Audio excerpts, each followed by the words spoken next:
இன்று மீண்டுமாக தேவனுடைய சமூகத்திலே நாம் கடந்து வந்து அவரை துதித்து பாடி ஆராதிக்கும்படி கிருபை தந்திருக்கிறார். கர்த்தருக்கே மகிமை உண்டாகட்டும். தேவன் தாமே உங்கள் ஒவ்வொருவரையும் ஆசீர்வதிப்பாராக. நாங்கள் இயேசுவை காண விரும்புகிறோம் என்று 3வது பாகத்தை நாம் தியானிக்க போகிறோம். அதற்கு ஆதாரமாக வாசிக்கக்கூடிய வேத வசனங்கள் யோபுவின் புஸ்தகம், யோபுவின் சரித்திரம் 19ஆம் அதிகாரம் 25 முதல் 27 வசனங்களை நாம் வாசிக்கலாம். கர்த்தராகிய இயேசு கிறிஸ்துவனுடைய பரிசுத்த நாமத்துக்கு ஸ்தோத்திரம். என் மீட்பர் உயிரோடு இருக்கிறார் என்றும் அவர் கடைசி நாளில் பூமியின் மேல் நிற்பார் என்றும் நான் அறிந்திருக்கிறேன். இந்த என் தோல் முதலானவை அழுகி போன பின்பு நான் என் மாமிசத்தில் இருந்து தேவனை பார்ப்பேன். அவரை நானே பார்ப்பேன். அந்நிய கண்கள் அல்ல, என் கண்களே அவரை காணும். இந்த வாஞ்சையால் என் உள்ளிந்திரியங்கள் எனக்குள் சோர்ந்து போகிறது. அல்லேலூயா. இன்னொரு வேத வாக்கியத்தை வாசிப்போம். யோபுவின் சரித்திரம் 42ஆம் அதிகாரம் 1 முதல் 5 வசனங்கள். யோபு 42 1 முதல் 5 வசனங்களை வாசிக்கலாம்.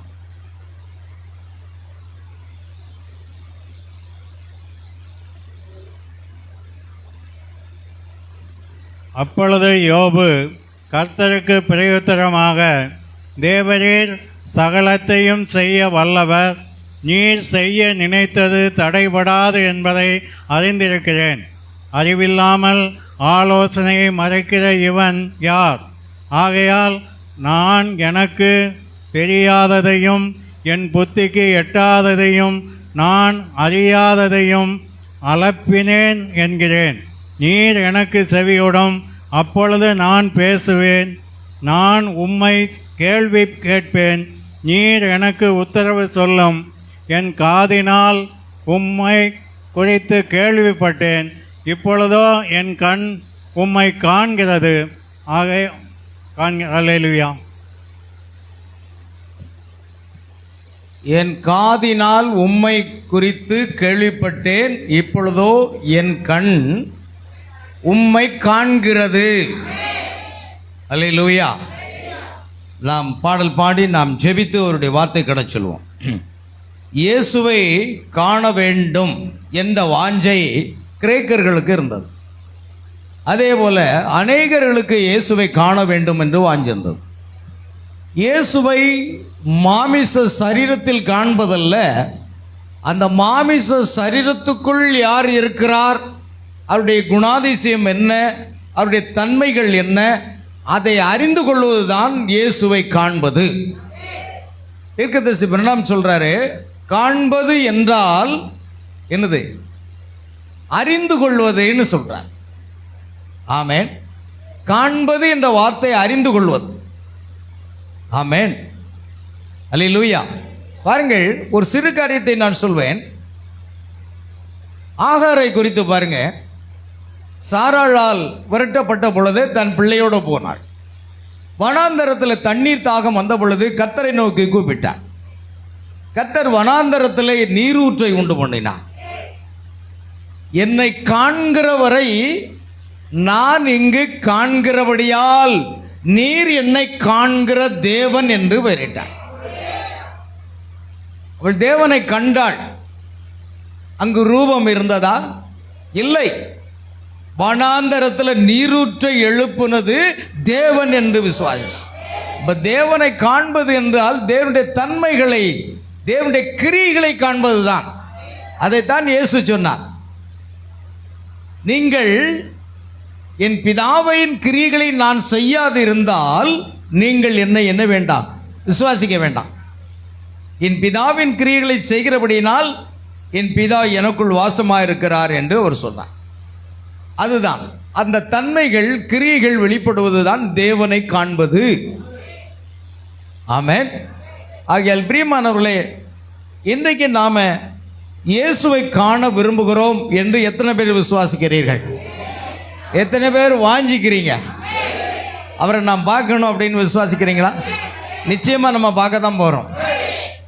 அல்லேலூயா. இப்பொழுது நாம் பார்த்து கொண்டுதான் இருக்கிறோம். செய்தியிலிருந்து நம்ம பார்க்க போறோம். அல்லேலூயா. கர்த்தருக்கு மகிமை உண்டாகட்டும். அதுக்கு முன்பாக நான் ஒரு பாடலை பாட போகிறோம்.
என் இயேசுவை காண என்னுள்ளம் எப்போதும் என்னிலே வாஞ்சிக்குதே. எப்போ அவர் முகம் கண்டேனான், என்னாலும் அவரில் ஜீவிப்பேன் நான்.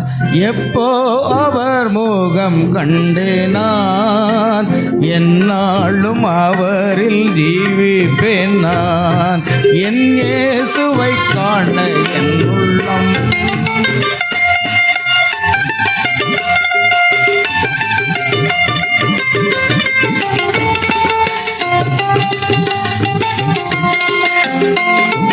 நான் என் நேசருடையவள், அவர் பிரியம் என் மேலிருக்கும். நான் என் நேசருடையவள், அவர் பிரியம் என் மேலிருக்கும். உத்தமியே என் பிரியமே என்றே அழைத்திடுவார். உத்தமியே என் பிரியமே என்றே அழைத்திடுவார். என் இயேசுவை காண என் உள்ளம் எப்போதும் என்னிலே வாஞ்சிக்குதே. எப்போ அவர் முகம் கண்டேனான், என்னாலும் அவரில் ஜீவிப்பேன் நான். எப்போ அவர் முகம் கண்டேனான், என்னாலும் அவரில் ஜீவிப்பேன் நான். என் இயேசுவை காண என் உள்ளம்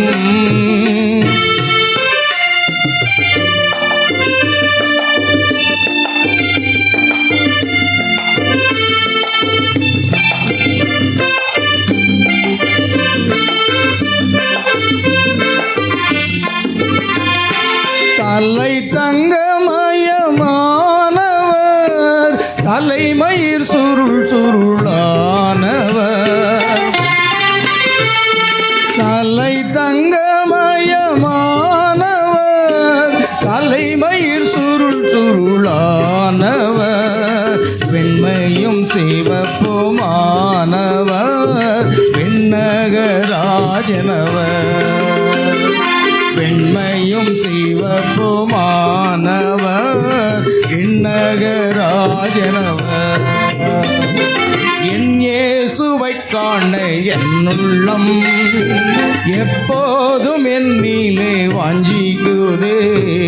எப்போ அவர் முகம் கண்டேனான், என்னாலும் அவரில் ஜீவிப்பேன் நான். எப்போ அவர் முகம் கண்டேனான், என்னாலும் அவரில் ஜீவிப்பேன் நான். என் இயேசுவை காண என் உள்ளம்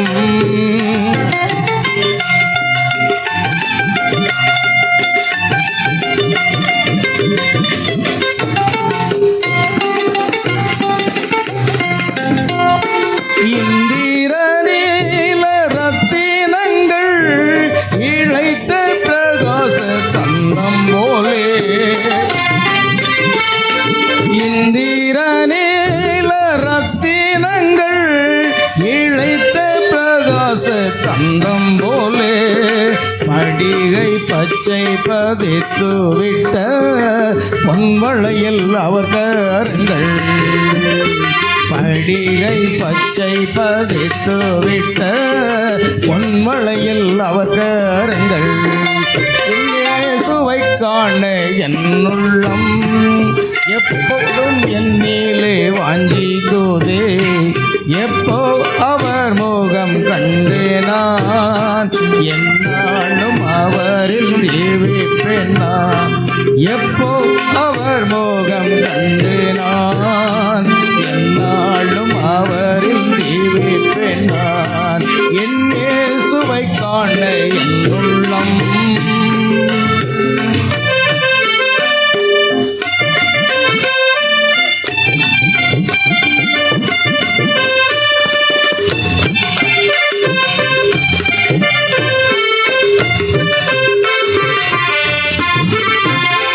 கண்டவர்க்க பாத்தி கண்ணங்கள், லீலி புஷ்பம் போன்ற உதடுகள், கண்டவர்க்க பாத்தி கண்ணங்கள், லீலி புஷ்பம் போன்ற உதடுகள், கொடிகள் பறக்கும் படையை போல் கொடியும் உள்ளவரே, கொடிகள் பறக்கும் படையை போல் கொடியும் உள்ளவரே. என் இயேசுவை காண என் உள்ளம் எப்போதும் என்னிலே வாஞ்சிக்குதே, எப்போ அவர் முகம் கண்டேனான் என்னாலும் அவரில் ஜீவிப்பேன் நான், எப்போ அவர் முகம் கண்டேனான் என்னாலும் அவரில் ஜீவிப்பேன் நான். என் இயேசுவை காண என் உள்ளம்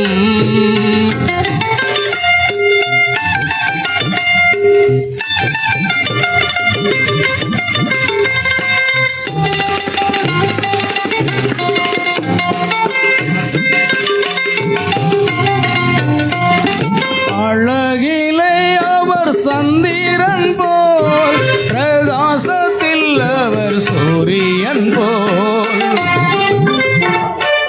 அழகிலே அவர் சந்திரன் போல், பிரகாசத்தில் அவர் சூரியன் போல், கண்ணீர் நிறைந்த நதியோரமாய் தங்கும் புறாவின், கண்ணீர் நிறைந்த நதியோரமாய் தங்கும் புறாவின் கண்கள்.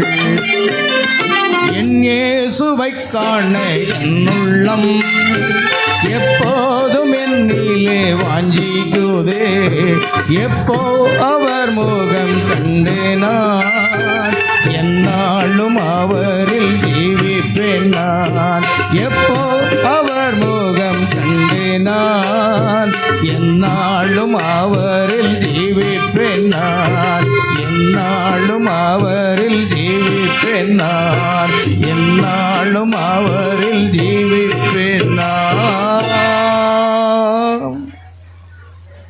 ஜெபிக்கலாம். அன்பின் ஆண்டவராக இயேசுவை உம்மை துதிக்கிறோம், ஸ்தோத்திரிக்கிறோம்.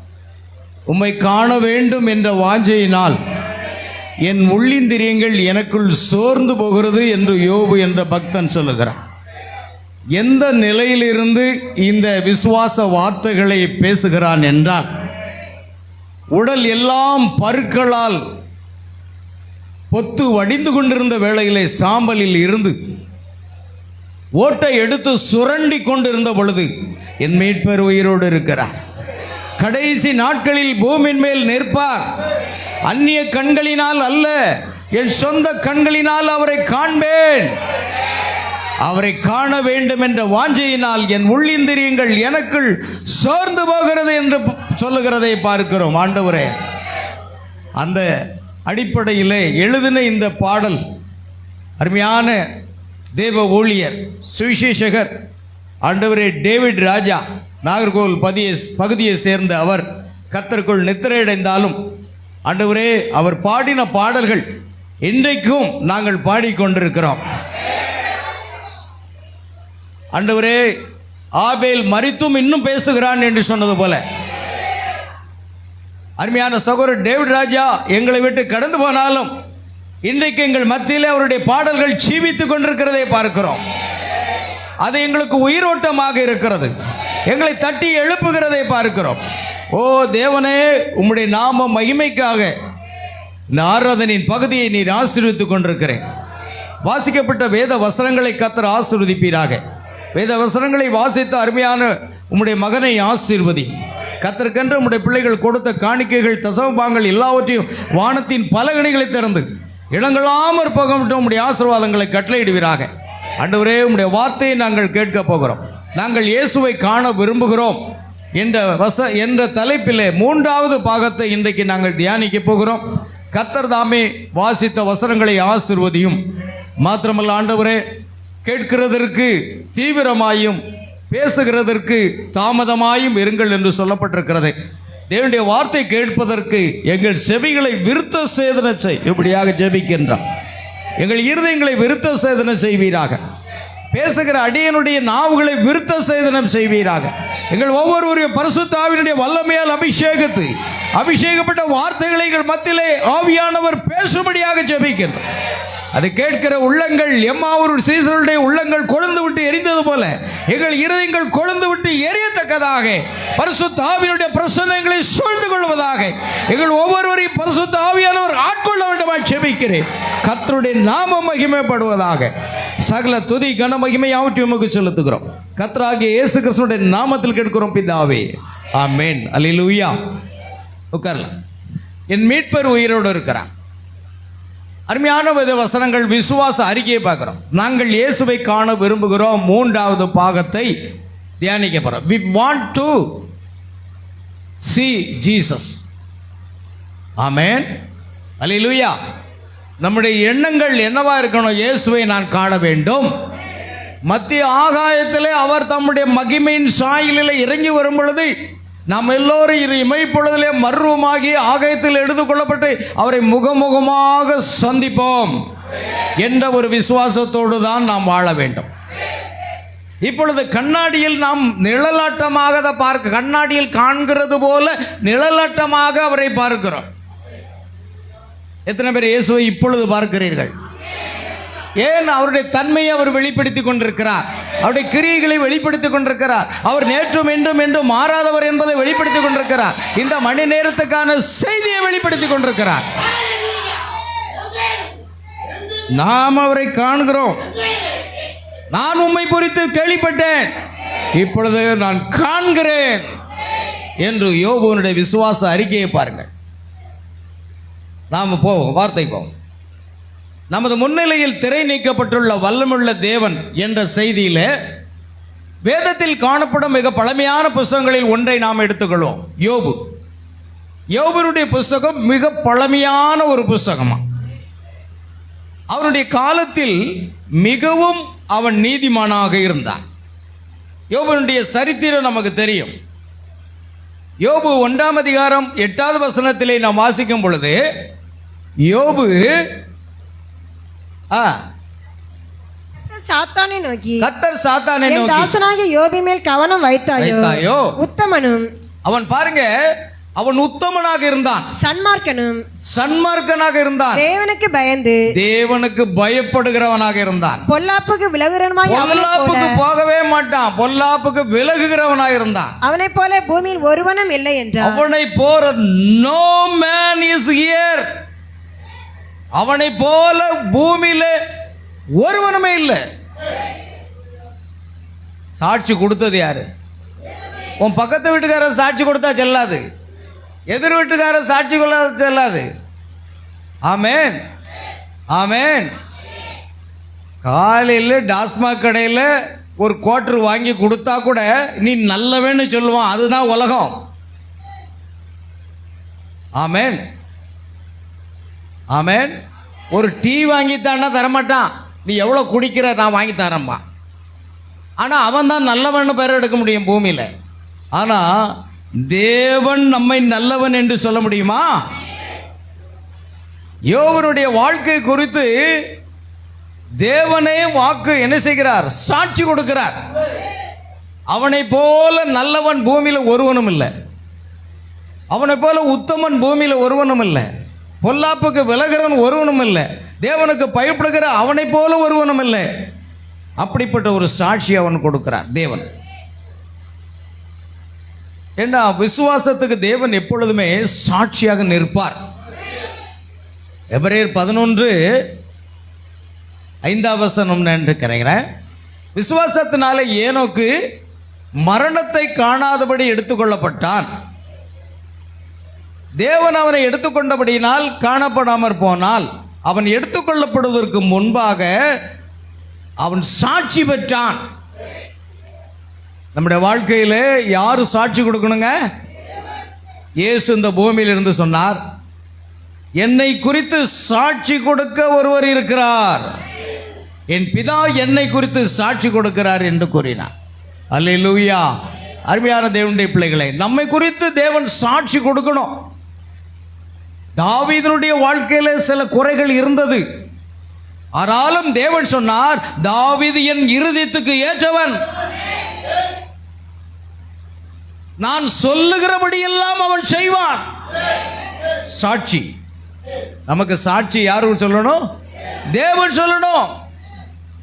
யோபை குறித்து தேவன் சாட்சி கொடுத்தார். ஆகையால் தேவனுடைய பிரமாணங்களை பிழையின்றி கை கொண்ட ஒருவன், அவன் கௌரவமான தேவனுடைய தாசன். அவனை குறித்து கர்த்தர் அவனை போல பூமியில் ஒருவனும் இல்லை என்றார். தேவன் ஒருவர் இருக்கிறார் என்று யோபு அறிந்திருந்தார். அவரை காண அவன் விரும்பினான். பாருங்கள், தேவன் எத்தனை பேரா? ஒருவர் தான். எபிரேயர் 11:6 தேவன் ஒருவர் உண்டென்றும் அவர் தம்மை தேடுகிறவர்களுக்கு பலன் அளிக்கிறவர் என்றும் விசுவாசிக்க வேண்டும். நாம திருத்துவத்தை விசுவாசிப்பது இல்லை. தேவன் ஒருவர் தான், அவர் கர்த்தராகிய இயேசு கிறிஸ்து. அல்லேலூயா. ஆகையால் ஏனோக்கு அதைத்தான் விசுவாசித்தான். தேவன் ஒருவர் உண்டு என்று விசுவாசித்தான். தம்மை தேடுகிறவர்களுக்கு பலன் அளிக்கிறவர் என்று விசுவாசித்தான். அதே விசுவாசம் யோபுவினிடத்தில் இருக்கிறது. தேவன் ஒருவர் இருக்கிறார் என்று யோபு அறிந்திருந்தான். அவரை காண அவன் விரும்பினான். பாருங்க, ஏதோ சர்ச்சுக்கு போனோம் வந்தோம் பண்டிகை கொண்டாடணும் இல்லைங்க. நம்முடைய வாஞ்சை என்னவா இருக்கணும்? இயேசுவை காண வேண்டும். கிரேக்கர்கள் வாஞ்சித்தார்கள், ஐயா நாங்கள் இயேசுவை காண விரும்புகிறோம். நம்ம வாழ்க்கையில இயேசுவை காண வேண்டும் என்ற வாஞ்சை இல்லை என்றால் நாம் கிறிஸ்தவர்களே அல்ல. ஒரு கிறிஸ்தவன் இயேசுவை பார்க்க வேண்டும் என்று விரும்ப வேண்டும். ஏன்?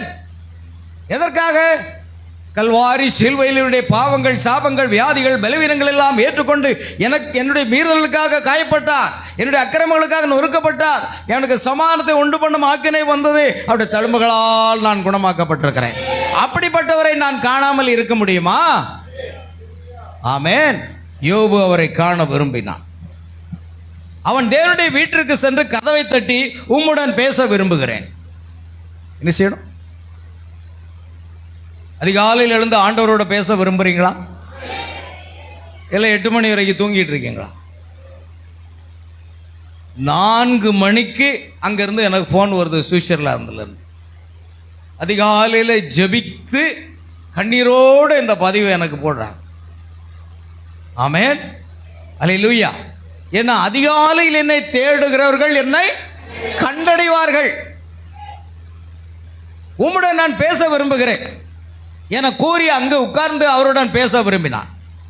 நாம் ஒருவரோடு பேசுவது போல நாம் ஒருவரை ஒருவர் புரிந்து கொண்டுள்ளோம். அதன் விளைவாகவே நாம் இத்தகைய கன்வென்ஷன்களில் ஒன்று கூடி நம்முடைய கருத்துக்களை வெளிப்படையாக கூறுகிறோம். இப்படி நாம் ஒருவரோடு ஒருவர் பேசி கருத்துக்களை பகிர்ந்து கொள்ளும் போது நாம் இன்னும் அதிகமாக ஒருவரை ஒருவர் புரிந்து கொள்கிறோம். ஒருவரை ஒருவர் தங்களுடைய கருத்துக்களை பேசி அதை பார்க்கும் பொழுது ஒருவரை ஒருவர் நாம் என்ன செய்ய முடிகிறது? புரிந்து கொள்ள முடிகிறது. இன்னும் நெருக்கம் அதிகமாகிறது. நம்ம பேசாமலே இருந்து விட்டால் நமக்குள் நெருக்கம் குறைந்து விடும். தேவனுக்கு நமக்கு என்ன இருக்கணும்?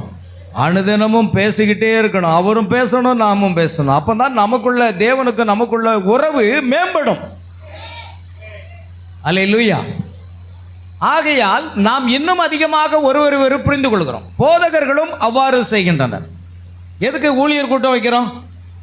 ஊழியர்கள் தங்கள் கருத்துக்களை பகிர்ந்து கொண்டு ஒருவருக்கொருவர் இன்னும் சகோதர சிநேகத்தில் தேவனுடைய அன்பில் கட்டப்படுவதற்காகத்தான் அதை ஒழுங்கு செய்கிறோம். ஆமென், அல்லேலூயா. பாருங்கள், ஊழியர்களும் போதகர்களும் அவ்வாறு செய்கின்றனர். வெவ்வேறு துறையில் உள்ளவர்களும் அவ்வாறு கருத்துக்களை பகிர்ந்து கொள்கின்றனர். யோபு தேவன் அவனுக்கு மிகவும் தத்ரூபமாக இருந்த காரணத்தினால் அவன் அங்கு சென்று கதவை தட்டி அவரை பேட்டி காண விளைந்தான். தேவன் அவனுடன் பேசினார். யோபு 38ஆம் அதிகாரம் 1ஆம் வசனத்திலிருந்து நாம் வாசிப்போமானால் தேவன் அங்கு பேசுறதை நம்ம பார்க்கலாம். கர்த்தாவே, உம்முடைய கோபத்தில் என்னை கடிந்து கொள்ளாதே. உம்முடைய கோபத்தில் யோபு 38. அப்பொழுது கர்த்தர் பெருங்காற்றிலிருந்து யோபுக்கு உத்தரவாக, அறிவில்லாத வார்த்தைகளினால் ஆலோசனை அந்தகாரப்படுத்துகிற இவன் யார்? இப்போதும் புருஷனை போல் இடை கட்டிக்கொள். இப்பொழுது இடை கட்டிக்கொள். நான் உன்னை கேட்பேன். நான் உன்னை கேட்பேன். நீ எனக்கு உத்தரவு சொல்லு. நீ எனக்கு உத்தரவு சொல்லு. நான் பூமியை அஸ்திபாரப்படுத்துகிற போது நீ எங்கே இருந்தாய்? நீ அறிவாளியானால் அதை அறிவி.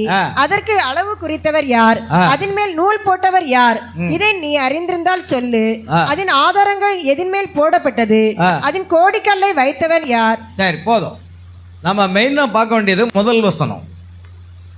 யோப் அப்பொழுது கர்த்தர் பெருங்காற்றிலிருந்து யோபுக்கு உத்தரவாக பேசுகிறதை பார்க்கிறோம்.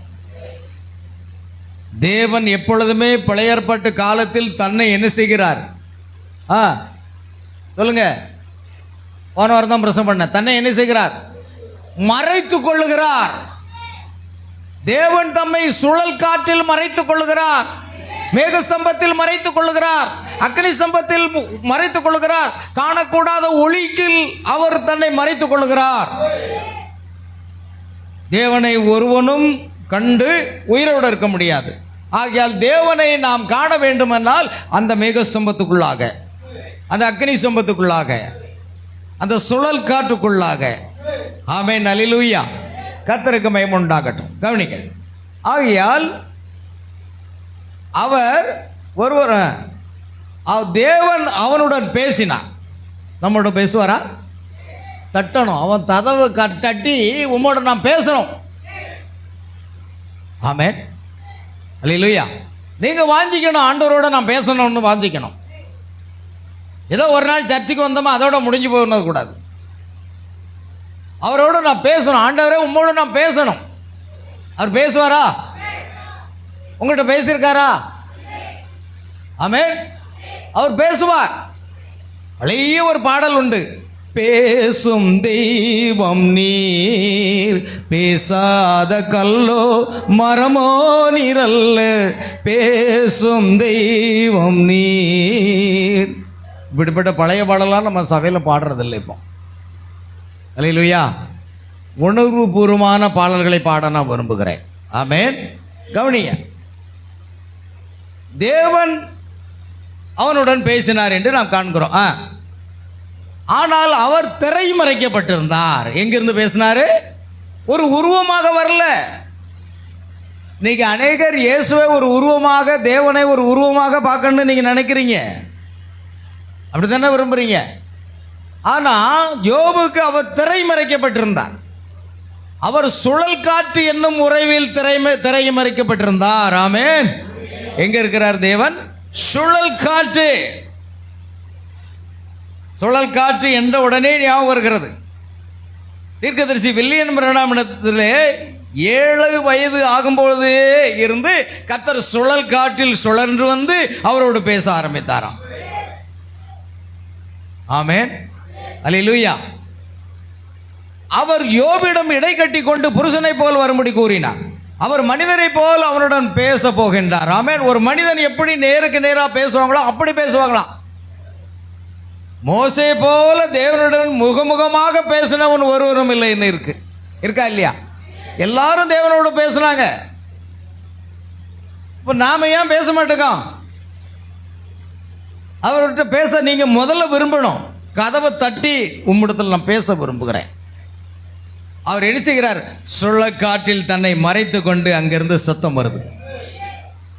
சரிதானா? இன்னைக்கும் பேசுவாருங்க. என்கிட்ட பேசியிருக்காரு, நேரடியாக பேசியிருக்காரு ஆண்டவர். அல்லேலூயா. அவர் பெருங்காற்றில் இறங்கி வந்து யோபுவிடம் பேசினார். அந்த பெருங்காற்றின் மூலம் அவர் யோபுவுக்கு அறியப்பட்டார். ஆயினும் அவன் அவரை நன்றாக காண முடியவில்லை. அவரை காணல, ஒரு உருவத்தை காணல. ஆனா ஒரு சுழல் காற்று அங்க வருது. ஆனா அந்த சத்தம் யாருடையது? தேவனுடைய சத்தம். அவரை நன்றாக காண முடியவில்லை. காற்று அடித்து மரங்களில் சலசலப்பு உண்டாக்குவதை அவனால் கேட்க முடிந்தது. ஆமென். தீர்க்கதரிசி பிரணாம் 7வது வயதிலே மேப்பில் என்று சொல்லப்படுகிற ஒரு மரத்தின் அடியில் நின்று கொண்டிருக்கும் போது திடீரென்று சுழல் காற்று சுழன்று வந்தது. அந்த மரத்தை அப்படியே அசைத்தது. கர்த்தர் அங்கிருந்து பேசினார். நீ வாலிப வயது வரும் பொழுது உனக்கு ஒரு மகத்தான ஊழியம் இருக்கிறது. நீ புகைப்பிடிக்காதே, மது அருந்தாதே, உன்னை பரிசுத்தமாக காத்துக்கொள் என்று தேவன் அந்த 7 வயது சிறுவனிடம் கர்த்தர் பேசுகிறார். உங்கள்கிட்ட பேசுவார். நீங்க விரும்பினா உங்கள்கிட்ட பேசுவார். அல்லேலூயா. கவனிங்க, காற்று அடித்து மரங்களில் சலசலப்பு உண்டாக்குவதை அவனால் கேட்க முடிந்தது.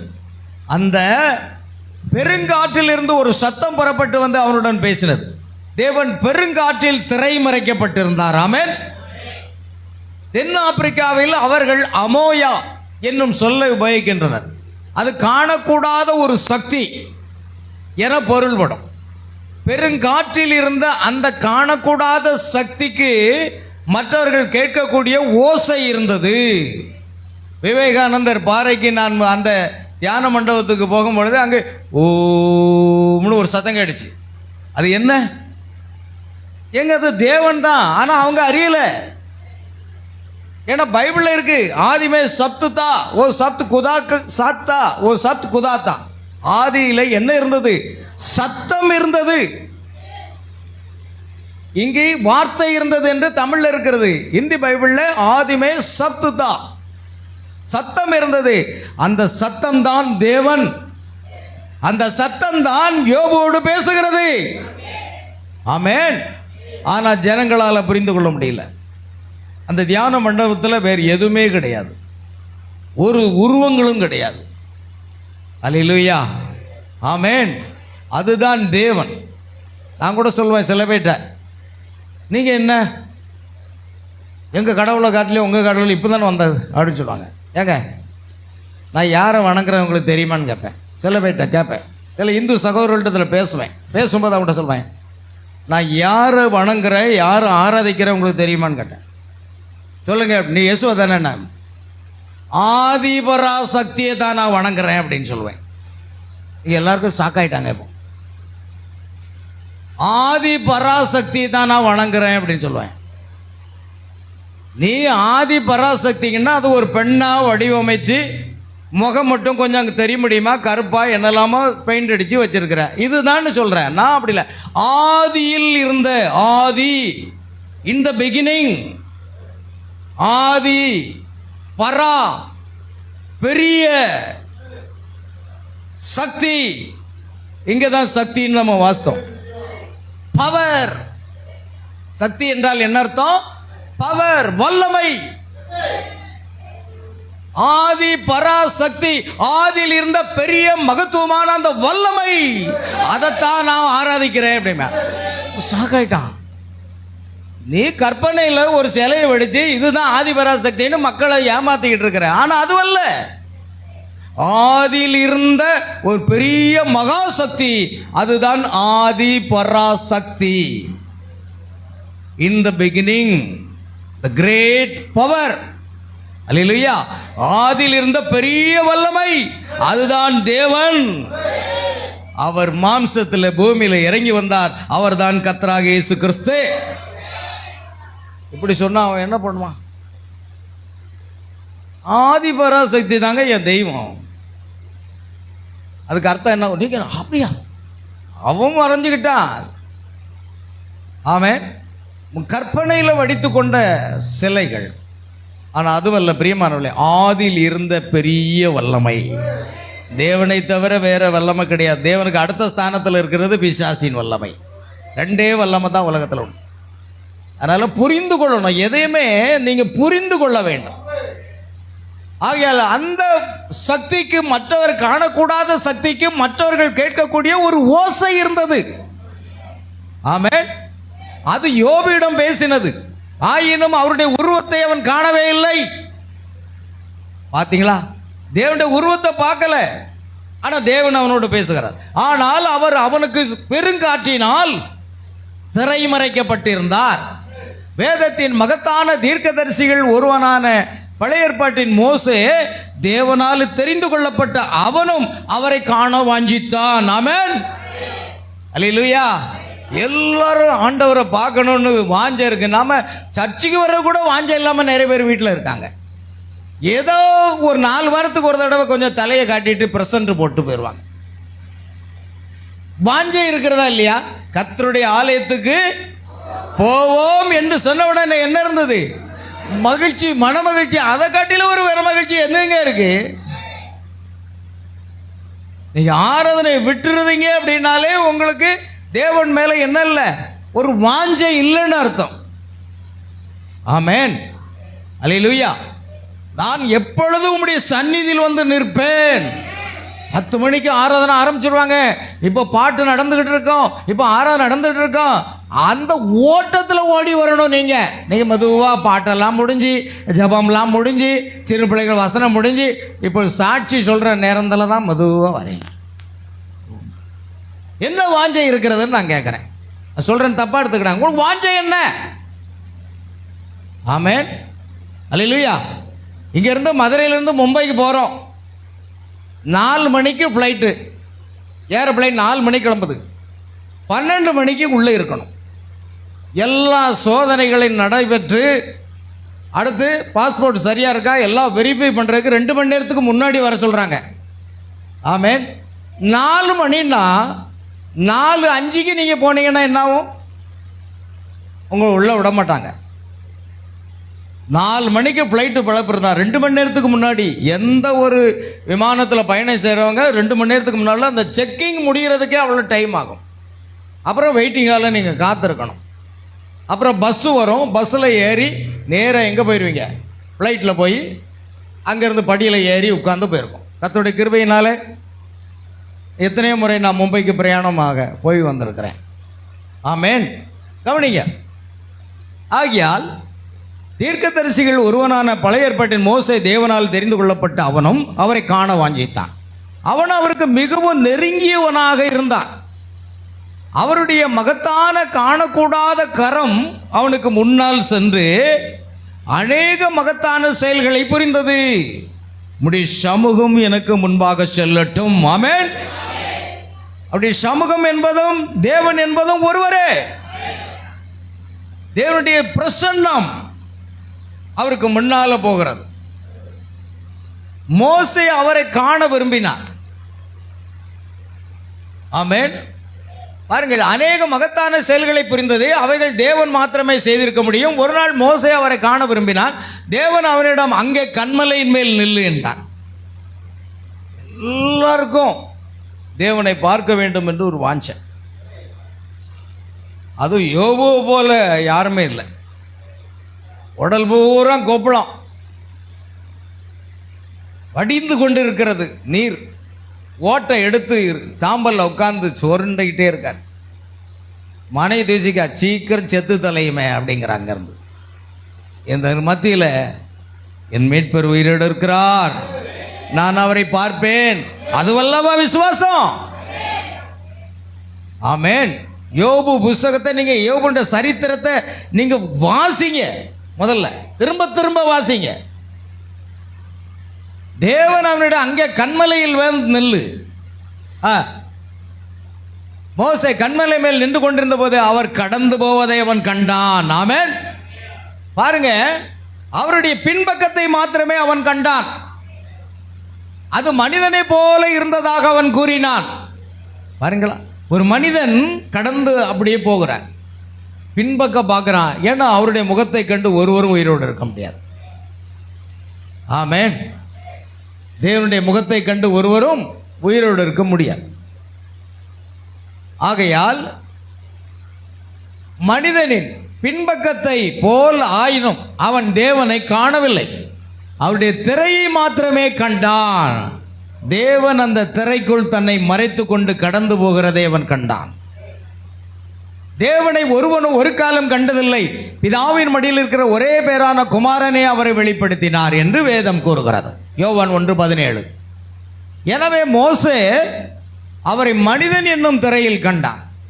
அந்த ஆசாரியர்களை பாருங்கள், அவர் என்னவாய் இருப்பார் என்று வார்த்தை கூறின விதமாகவே தம்மை அவர் வெளிப்படுத்தினதை அவர்கள் கண்டபோது அது பெயல்செபூல் என்றனர். பார்த்தீங்களா?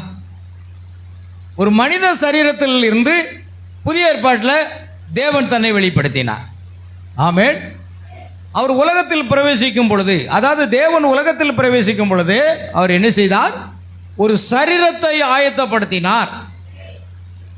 ஒரு மாம்ச சரீரத்தை ஆயத்தப்படுத்தினார் மரியாளுடைய கர்ப்பத்தில். அந்த சரீரத்தை ஆயத்தப்படுத்தின பிற்பாடு அந்த சரீரத்தை தேவனுடைய ஆலயமாக மாற்றி அந்த ஆலயமாகிய சரீரத்துக்குள் தேவன் வந்து வாசம் செய்தார். யெகோவா தேவன் மாம்சத்தில் வெளிப்பட்டார். ஆமென். ஒரு மனிதனில் தேவன் தன்னை மறைத்துக் கொள்வது. இயேசு சாதாரண யூத வம்சத்தில் பிறந்த ஒரு மனிதனை போல இருந்தார். ஆனால் தேவன் அந்த மனிதனில் அவரை மறைத்துக் கொண்டார். அவரில் இருந்து வெளிப்படுகிற காரியத்தை பார்க்கிறோம். நான் என் பிதாவின் கிரியைகளை செய்யவில்லை என்றால் நீங்கள் என்னை விசுவாசிக்க வேண்டாம். என் பிதாவின் கிரியைகளையே என்னை குறித்து சாட்சி கொடுக்கிறது. அல்லேலூயா. ஆமென். கவனிங்கள் அருமையானவர்களே, அவ்வளவு அற்புத அடையாளங்களை செய்து பிதாவின் கிரியைகள் வெளிப்படுகிறது. ஆனால் அவர்கள் என்ன சொன்னார்கள்? பெயல்செபூல் என்று சொன்னார்கள். ஆமென். நிமிர்ந்து பார்க்கணும், எல்லாரும் நிமிர்ந்து பார்க்கணும், குனியக்கூடாது. பக்கத்தில் யாராவது குனிறாங்களான்னு கொஞ்சம் பார்த்துடுங்க. அப்படி ஒரு தட்டு தட்டிடுங்க. யாராவது குனிஞ்சு இருந்தாங்கன்னா தட்டு இல்லை உங்கள் வாட்டர் பாட்டிலில் உள்ள தண்ணியை லேசாக ஊற்றி விடுங்க. ஆமென். வாட்டர் பாட்டிலை திறந்தே வச்சுருங்க. ஏன்னா ஒரு நாள் ஆராதனைக்கு வரைக்கும் அன்னைக்கு தூங்கிட்டு போங்கன்னா, ஏன்னா பள்ளியில் தூங்கினவன் கல்வி இழந்தான், ஒரு படையில் தூங்கினவன் வெற்றி இழந்தான்னு ஒரு பாட்டு, பழைய காலத்து பாட்டே உண்டு. சர்ச்சில் தூங்கினவன் ஆசீர்வாதத்தை இழந்தான். அப்புறம் சர்ச்சுக்கு வந்து என்ன பிரயோஜனம்? இங்கே வந்து தூங்கிட்டு போனால் என்ன பிரயோஜனம்? சரிதானே இல்லையா? நான் சொல்லக்கூடாதுன்னு நினைக்கிறேன். இதெல்லாம் நம்ம சர்ச்சு ஃபேமஸாக எல்லா இடத்துக்கும் போட்டுமே. அல்லேலூயா. கவனிங்க, வார்த்தை கூறின விதவிதமாய் அவர் தம்மை வெளிப்படுத்தினதை அவர்கள் கண்டபோது அது பெயல்செபூல் என்றனர். அநேகர் தச்சனுடைய குமாரன் என்றனர், யோசேப்பின் குமாரன் என்றனர், மரியாளின் குமாரன் என்றனர். அவர்களுடைய சுபாவத்தை அது எடுத்து காண்பிக்கிறது. நவீன கருத்து என்னவோ அது போன்றுதான் அதுவும் இருந்தது. ஆனால் அவர் அந்த சிறு வேசியை வாசலில் சந்தித்து அவள் என்ன செய்தாள் என்பதை எடுத்துரைத்து அவருடைய மேசியாவின் அடையாளத்தை அவர் வெளிப்படுத்தின போது அவள், ஐயா நீ தீர்க்கதரிசி என்று காண்கிறேன். யோவான் 4ஆம் அதிகாரத்திலே நமக்கு நல்ல தெரியும். இயேசு சமாரியா பெண் இயேசு கிணற்றண்டையிலே நின்று கொண்டிருக்கும் பொழுது சீசர்கள் போஜன பதார்த்தங்களை பெறுவதற்காக ஊருக்குள் சென்ற பொழுது அவள் தண்ணீர் முள்ள வருகிறாள். ஆமென். இயேசு அவளிடத்தில் தண்ணீரை கேட்கிறாள். அங்கு சம்பாஷணை நடந்து கொண்டிருக்கிறது. நீ உன் புருஷனை அழைத்து கொண்டு வா. ஆமென். எனக்கு புருஷன் இல்லை. அப்பொழுது இயேசு சொன்னார், நீ உள்ளதை சொன்னாய். உனக்கு 5 புருஷர்கள் இருந்தார்கள், இப்பொழுது இருக்கிறவன் 6ஆவதாக இருக்கிறான், அவன் உன் புருஷன் அல்ல. ஆமென். ஆகையால் நீ உள்ளதை சொன்னாய். அல்லேலூயா. அவள் அடுத்த நிமிஷம், ஏன்னா தேவனுடைய கிரியைகள் அங்கே வெளிப்படுகிறதை பார்க்கிறான். இருதயத்தின் ஆழத்தை அறியக்கூடியது தேவன். அப்படியானால் நீ தீர்க்கதரிசி என்று காண்கிறேன். அவருடைய உருவத்தை வச்சு கண்டுபிடிக்க முடியாது. அவருடைய தன்மைகள், அவருடைய கிரியைகளை வச்சு தான் தேவனை கண்டுபிடிக்க முடியும். நீங்கள் அனுதினமும் தேவனை பார்க்கிறீர்கள், தெரியுமா உங்களுக்கு? ஆமென். நாம் ஒவ்வொருவரும் தேவனை பார்க்கிறோம். இக்கட்டான சூழ்நிலைகள், பிரச்சனைகள் வரும் பொழுது ஒரு சாட்சியை கேட்டீங்க. தேவன் அங்கு வெளிப்பட்டால் ஒளி இப்படிப்பட்ட காரியத்தை யாரும் செய்ய முடியாது. அங்கு தேவனுடைய கரமானது அங்கு கிரியை செய்கிறது. பாருங்கள், அவள் சொல்லுகிறாள், நீ தீர்க்கதரிசி என்று காண்கிறேன், மேசியா வருவார். அவருடைய வாழ்க்கையிலே அந்த ஊர் மக்களால் புறம்பாக்கப்பட்ட நிலைமையில் இருந்து தவறு செய்கிற ஒரு வேசியாக அவள் இருந்தாலும் கூட அவருடைய உள்ளத்தில் ஒரு வாஞ்சை, ஒரு நாள் அந்த மேசியா எனக்காக வந்து இரத்த சிந்தி எனக்காக சிலுவையில் அறையப்பட்டு என் பாவங்களை அவர் போக்குவார். அந்த மேசியா ஒரு நாள் வருவார். ஆமென். அதுதான் காரியம். ஆகையால் மேசியா வருவார். அப்பொழுது எல்லாவற்றையும் குறித்து நமக்கு சொல்லுவார். இயேசு சொன்னார், உன்னோடு பேசுகிற நானே அவர்.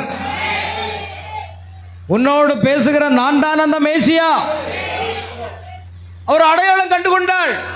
பாருங்கள், அங்கு ஒரு சாதாரண மனிதன் நின்று கொண்டிருந்தார். இதுவரைக்கும் அவள் என்ன பேசிக் கொண்டிருந்தார்?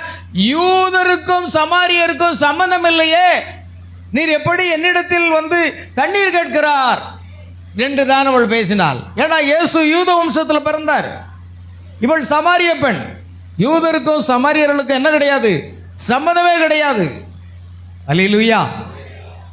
ஆகையால் சாதாரண ஒரு மனிதனை போல இருந்தார். ஆனால் தேவன் அவருக்குள் திரைமறைக்கப்பட்டிருந்தார். சமாரிய பெண் அவரை அடையாளம் கண்டு கொண்டாள். இருதயத்தின் ரகசியங்களை வெளிப்படுத்தது தேவன் தாமே. அப்படியானால் மேசியா வருவார். உன்னோடு பேசுகிற நான் தான் அந்த மேசியா. குடத்தை கிணற்றண்டையில் போட்டுவிட்டு ஊருக்குள் சென்று, ஓ வந்திருக்கிறவர் ஒருவர், அவர் மேசியாதானோ என்று வந்து பாருங்கள். ஒரு கூட்ட ஜனங்கள் ஓடி வந்தார்கள், அவரோடு பேசினார்கள். உன் சொல்லி நிமித்தம் அல்ல, நாங்களே அவருடைய கிரியைகளை பார்த்து அவர் மேசியா தான், அவர் உலக ரட்சகர் தான் என்று நாங்கள் அடையாளம் கண்டு கொண்டோம். ஆமென். அல்லேலூயா. தேவனை காண்பது என்பது அதுதான். அல்லேலூயா. பாருங்கள், ஐயா நீர் தீர்க்கதரிசி என்று காண்கிறேன், மேசியா வருகிறார் என்று அறிவேன், அவர் வரும்போது இவை எல்லாவற்றையும் நமக்கு அறிவிப்பார் என்றார். அவரை அபிஷேகம் பண்ணப்பட்டவராக மேசியாவாக அவள் அடையாளம் கண்டு கொண்டாள். ஏனெனில் அவர் அதற்கான வேத பிரகாரமான தகுதியை பெற்றிருந்தார். உங்களால் காண முடியவில்லையா? ஆமென். காகிதத்தின் இரு துண்டுகளும் அங்கு ஒன்றாக இணைந்தன. மேசியா வரும்போது, ஆமென், ஒரு மணியில் பிரத்யேக ஒலி எழுப்ப அதை வார்ப்பிக்கிறவன் வெவ்வேறு உலகங்களை ஒரு பிரத்யேக விதத்தில் சேர்த்து வார்ப்பிப்பது போல தேவன் இதையும் அதையும் சேர்க்க வேண்டியதாக இருந்தது. இயேசு திரும்பி பார்த்து அவளிடம், உன்னுடனே பேசுகிற நானே அவர். பெயல்செபூல் என்று அவள் அழைக்கவில்லை. பெயல்செபூல் என்று யார் அழைத்தார்கள்? அந்த ஆசாரியர்கள், அந்த வேத பண்டிதர்கள். இன்னைக்கு தீர்க்கதரிசி பிரணாமை கள்ள தீர்க்கதரிசி என்று அநேக பண்டிதர்கள் சொல்லிக் கொண்டிருக்கிறார்கள். ஆனால் படிப்பறிவு இல்லாத, பைபிள் வாசிக்க தெரியாத, ஓ நீங்கள் அவரை தீர்க்கதரிசி என்று விசுவாசிக்கிறீர்கள். அல்லேலூயா. அதுதான் பிரியமானவர்களே அவரை வெளிப்படுத்துகிறது. அவள் தண்ணீர் கொடுத்த வைத்துவிட்டு ஊருக்குள்ளே போய் தான் செய்த எல்லாவற்றையும் சொன்ன மனிதனை வந்து பாருங்கள், அவர் மேசியாவல்லவா என்றாள். அவள் வேத வாக்கியத்துடன் இயேசு அவளுக்கு அளித்த அனுபவத்தை இணைத்து பார்த்தபோது அது அவளுக்கு என்ன செய்தது? அது மேசியாவை உண்டாக்கியது என்று நீங்கள் கவனித்தீர்களா? அவளுடைய பாவம் மன்னிக்கப்பட்டது. ஏனெனில் ஆதியிலே அவள் மீட்கப்படக்கூடியவர்களாக இருந்தாள். பாருங்கள், அவள் ஆதியிலேயே தேவனுடைய சிந்தையில் இருந்தாள். ஆதியிலே தேவன் அவளை முன்குறித்திருந்தார். ஆதியிலே அவளுடைய பெயர் ஜீவ புஸ்தகத்தில் எழுதப்பட்டிருந்தது. நீங்கள் எப்படிப்பட்ட வாழ்க்கை வாழ்கிறீர்கள் என்பதை தேவன் காணப்போவதில்லை. ஆனால் நீங்கள் உலக தோற்றத்துக்கு முன்பாக உங்களுடைய பெயர் ஜீவ புஸ்தகத்தில் இருந்து அது எழுதப்பட்டிருக்கும். ஆனால் ஒரு நேரம் வரும், அப்பொழுது தேவன் உங்களை மீட்டு விடுவார். தேவனுடைய சிந்தையில். எனவே யெகோவா என்னவா இருந்தார் என்றும் என்னவா இருக்கிறார் என்றும் வெளிப்படுத்தும் வேத வாக்கியத்தை அவள் அறிந்து கொண்ட போது, அல்லேலூயா, அவள் அறிந்து கொண்ட போது அது அவளை மீட்டு மறுபடியும் கொண்டு வந்தது. இயேசு நோவாவின் செய்தியுடன் வந்து பேழையை உண்டாக்கி அதை மிதக்க விட்டிருப்பாரானால் அது கிரியை செய்திருக்காது. ஏன்னா காலத்துக்குரிய செய்தின்னு ஒன்று இருக்கு. நோவா தேவனுடைய ஒரு பாகமாக இருந்தார். அவன் விசித்திரமான வழியில் நடந்து கொண்டான். ஏனெனில் அவன் விசித்திரமானவன், அவனுடைய செய்தியும் விசித்திரமானது. ஏனெனில் அது வெளிப்படுத்தப்படும் வார்த்தையாக இருந்தது. அவன் மோசேயின் செய்தியுடன் வந்திருக்க முடியாது. பாருங்க, மோசேயினுடைய செய்தி மோசே காலத்துக்கு, நோவாவுடைய செய்தி நோவா காலத்துக்கு. அல்லேலூயா. ஏனெனில் அவன் காலத்தில் அது கிரியை செய்திருக்காது. மோசே வெளிப்படுத்தப்பட்ட தேவனுடைய ஒரு பாகமாக இருந்தான். அந்த மணி நேரத்துக்கென வெளிப்படுத்தப்பட்ட வார்த்தையாக அவன் இருந்தான். ஆமென். அதுபோல இந்த மணி நேரத்துக்கு செய்தியை வெளிப்படுத்தக்கூடிய ஒரு பாகமாக தீர்க்கதரிசி பிரணாம் இருந்தார். ஆமென். ஆகையால் இயேசு அச்செய்தியுடன் வந்திருக்க முடியாது. அவர் அப்படி வருவார் என்று வேதம் கூறவில்லை. அவர் எப்படி வெளிப்படுவார் என்று வேதம் கூறியிருந்ததோ அதே விதமாக அவர் வெளிப்பட்டார். மீட்கப்படக்கூடியவர்கள் அனைவரும் அதை விசுவாசித்தனர். ஆதியிலே அவருடைய தன்மைகளாக இருந்தவை மாம்சத்தில் வெளிப்பட்டு அவர்கள் மீட்கப்படக்கூடியவர்களாகி தேவனிடம் மறுபடியும் கொண்டு வரப்பட்டனர்.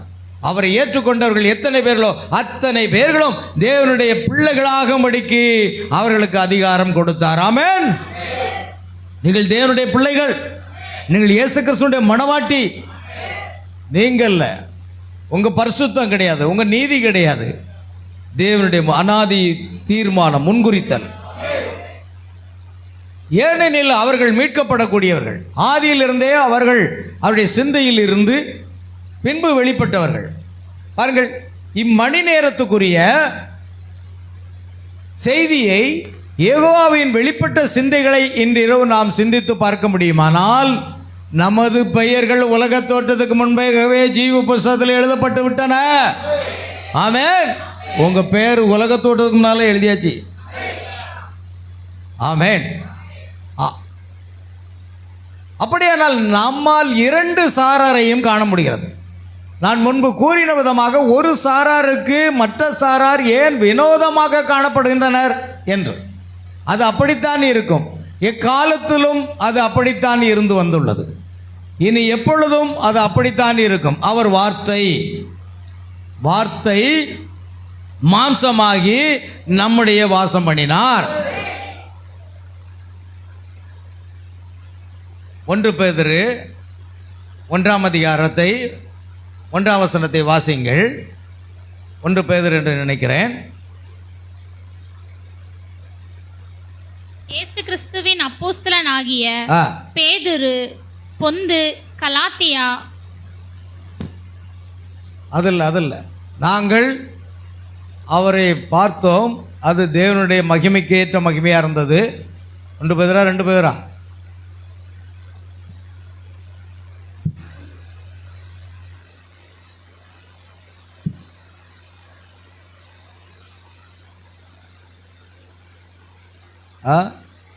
இங்க தேவனுடைய மகிமைக்கு ஏற்ற மகிமையாக இருந்து அவரை நாங்கள் தொட்டோம்.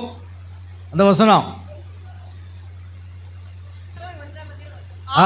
ஆதி முதல் இருந்ததும் நாங்கள் கேட்டதும் எங்கள் கண்களினால் கண்டதுமாக இருக்கிற நாங்கள் நோக்கி பார்த்ததும் கைகளினால் தொட்டதுமாய் இருக்கிற ஜீவ வார்த்தை குறித்து உங்களுக்கு அறிவிக்கிறோம். ஜீவ வார்த்தை குறித்து நாங்கள் அறிவிக்கிறோம். அதுதான் ஆதி முதல் இருந்தது. நாங்கள் கேட்டது, எங்கள் காதுகளினால கேட்டோம், எங்கள் கண்களினால கண்டோம், நாங்கள் நோக்கி பார்த்தோம், எங்கள் கைகளினால் தொட்டதுமாய் இருக்கிற அந்த ஜீவ வார்த்தை உங்களுக்கு அறிவிக்கிறோம். அல்லேலூயா. சரி, வார்த்தைக்கு போவோம். ஆகையால் பழைய ஏற்பாட்டின் காலத்திலும் தேவன் வெவ்வேறு ரூபங்களில் ஜனங்களுக்கு பிரத்யட்சமானார். நல்லா கவனிக்கணும். பழைய ஏற்பாட்டின் காலங்களில் தேவன் வெவ்வேறு ரூபங்களில், நான் சொல்றேன், தேவன் தம்முடைய ரூபத்தை என்ன செய்வார்? மாற்றிக்கொள்வார். தன்னை மாற்றிக்கொள்வதில்லை. நீங்க இதுதான் இயேசு கிறிஸ்து என்று ஒரு படத்தை காண்பிச்சீங்கன்னா தேவன் இன்னொரு ரூபத்தில் வெளிப்படுவார். ஒரு 50-100 முறை ஒவ்வொருவருக்கும் வித்தியாசமாக வெளிப்பட்டார் என்றால் எல்லா படத்தையும் நம்ம வைக்க வேண்டியிருக்கும். அப்போ சரிதானா? அதை வேத வசனம் ஆதரிப்பதில்லை. அல்லேலூயா. தேவன் வெவ்வேறு ரூபங்களில் தன்னை பிரத்யட்சமானார். பாருங்க, ஆபிரகாமுக்கு முன்பாக ஒரு மனித சரீரத்தில் தன்னை வெளிப்படுத்தினார். ஆனால் புதிய ஏற்பாட்டில் அதே போல ஒரு மனித சரீரத்தில் தான் வெளிப்படுத்தினார். ஆனால் இந்த ரூபம் வேற, அந்த ரூபம் வேற. இதுவும் தேவன் தான், அதுவும் தேவன் தான். ஆபிரகாமுக்கு முன்பாக கடந்து வந்த தேவன். ஆமென். அதே போல இந்த மனிதனுக்குள்ளாக, இயேசு என்ற மனிதனுக்குள்ளாக தேவன் வாசம் செய்தார். தேவன் தன்னை மறைத்து கொண்டார். வெவ்வேறு ரூபங்களில் ஜனங்களுக்கு பிரத்யட்சமாவார். அவர் தம்மை தகசு தோலுக்கு பின்னால் திரையிட்டு மறைத்து கொண்டிருந்தார். தேவன் தமது கிருபாசனத்தில் தகசு தோலின் பின்னால் மறைந்து கொண்டிருந்தார். சாலமோன் தேவாலயத்தை பிரதிஷ்டை செய்த போது தகசு தோல் திரையாக அங்கு தொங்கிக் கொண்டிருந்தது. அங்கு அவர் அக்னி ஸ்தம்பத்திலோ மேகமாகவோ மேக ஸ்தம்பத்தில் இறங்கி வந்து அதற்கு பின்னால் சென்று வெளிப்புற உலகுக்கு தம்மை திரையிட்டு மறைத்து கொண்டார். ஆமென். பாருங்கள், இஸ்ரவேல் ஜனங்களை எகிப்தை விட்டு கர்த்தர் வெளியே கொண்டு போகும்போது பகல்ல அவர் எதில் காணப்பட்டார்? மேகஸ்தம்பம் சென்று கொண்டிருந்தது. அவர்களுக்கு அந்த மேகஸ்தம்பம் நிழலாக இருந்தது. அந்த மேகஸ்தம்பத்துக்குள் தேவன் தன்னை மறைத்து கொண்டிருந்தார். நீங்கள் மேகஸ்தம்பத்தை மட்டும்தான் பார்க்க முடியும். ஆனால் தேவன் அங்கு திரை மறைத்து கொண்டார். ஆனால் இரவில் வரும் பொழுது அவர் அக்னி ஸ்தம்பமாக வருகிறார். அந்த அக்னி ஸ்தம்பத்துக்குள் தேவன் இருக்கிறார். ஆமென். அல்லேலூயா. பாருங்கள், ஆனால் விசுவாசத்தின் மூலம் இஸ்ரவேல் ஜனங்கள் அவர் திரைக்கு பின்னால் இருக்கிறார் என்பதை அறிந்திருந்தனர். ஆமென். தேவனை ஒருபோதும் கண்டதில்லை. ஆனால் தேவன் இருக்கிறார் என்று நாம் விசுவாசிக்கிறோம். ஐயா, தேவனை எனக்கு காண்பீங்கள் என்றால் நீங்க எப்படி காண்பிக்க போறீங்க? ஒரு போட்டோவை காண்பிக்க போறீங்களா? இதுதான் தேவன், இதுதான் இயேசு. அல்லது ஒரு சொர்பத்தை காட்டுவீங்களா? இதுதான் இயேசு. எப்படி காண்பிக்க போகிறீர்கள்? ஆமென். கிரியைகளை வைத்து தான் காண்பிக்க முடியும். இயேசு எனக்குள் இருக்கிறார். எப்படி நாங்கள் அறிந்து கொள்வது என்று ஒரு சில அஞ்ஞானிகள் கேட்கிறார்கள். நீங்கள் என்ன செய்கிறீர்கள்? வியாதிஸ்தர் மேல் கைகளை வைப்பீர்கள், அப்பொழுது அவர்கள் சுஸ்தமாவார்கள். இப்பொழுது பாருங்கள், நான் வியாதிஸ்தருக்காக ஜெபிக்கிறேன், வியாதி சுகமாக்கி விடுகிறது.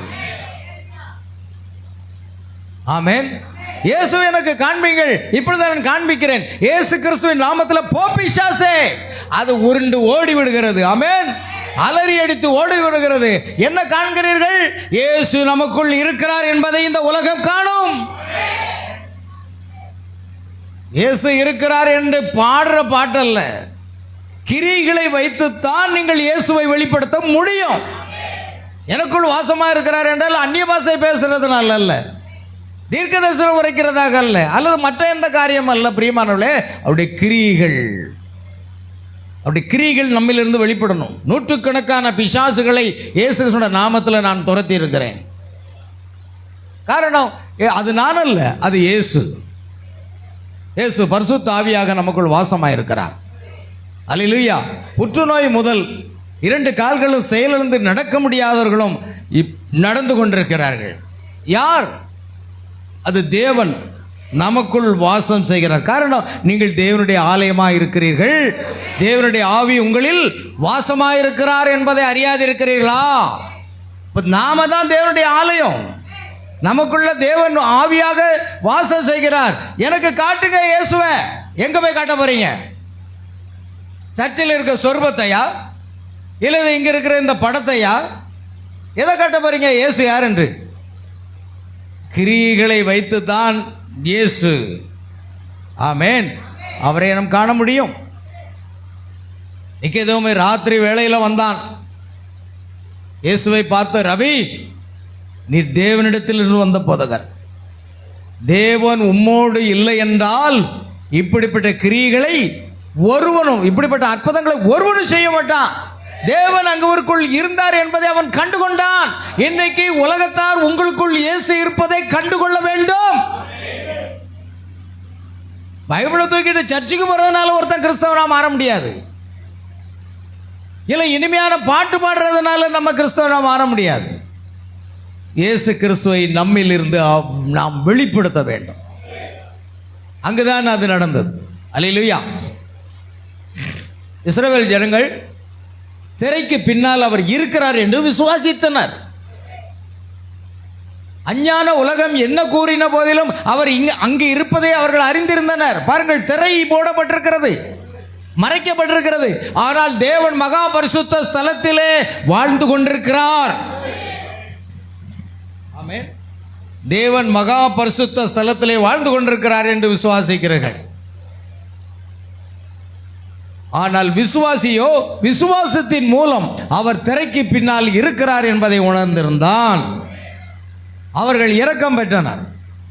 அவர் அவருடைய கிருபாசனத்தில் இருந்தார். அது ஒரு பெரிய ரகசியமாக இருந்தது. ஆமென். பாருங்கள், வேதம் சொல்கிறது 2 அல்லது 3 பேர் என்னுடைய நாமத்தினாலே எங்கே கூடியிருக்கிறீர்களோ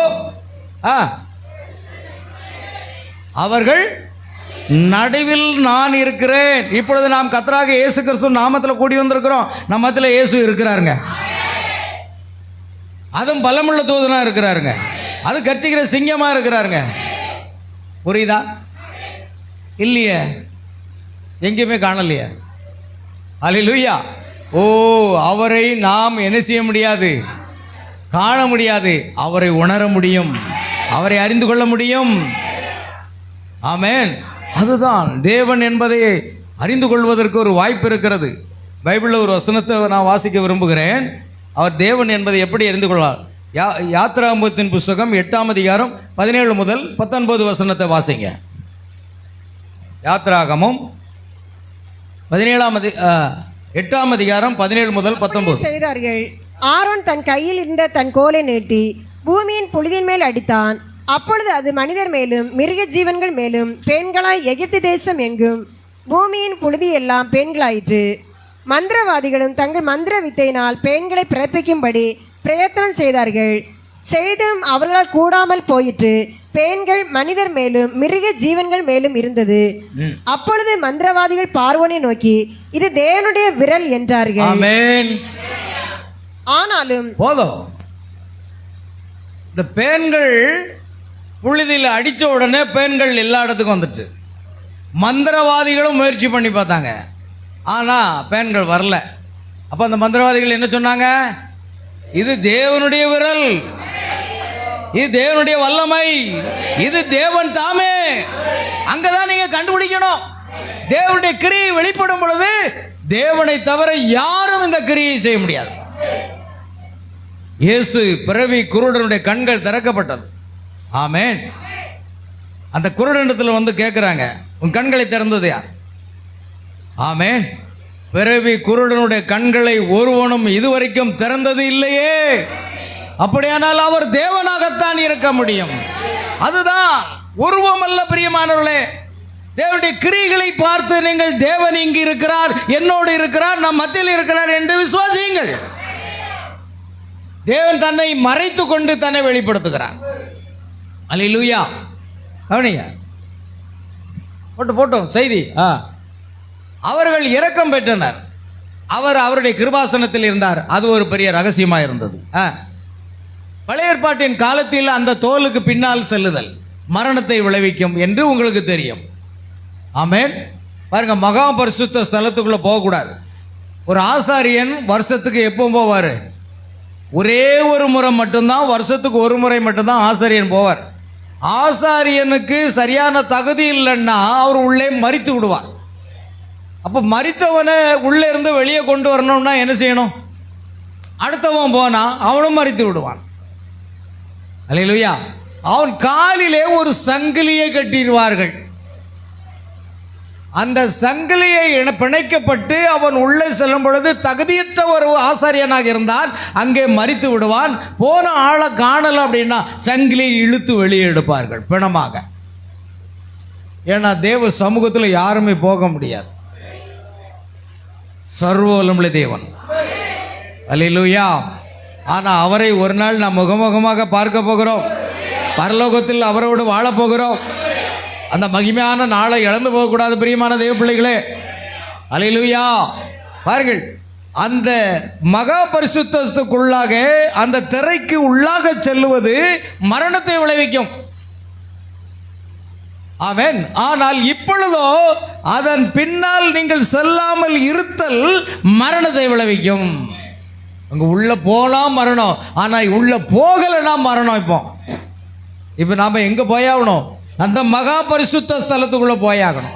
இயேசு கிறிஸ்து அந்த மகா பரிசுத்த ஸ்தலத்துக்குள் செல்வதற்கு தம்முடைய மாம்சமாகிய திரையை கிழித்து அவருடைய இரத்தத்தின் மூலமாக நாம் உள்ளே செல்லுகிறோம்.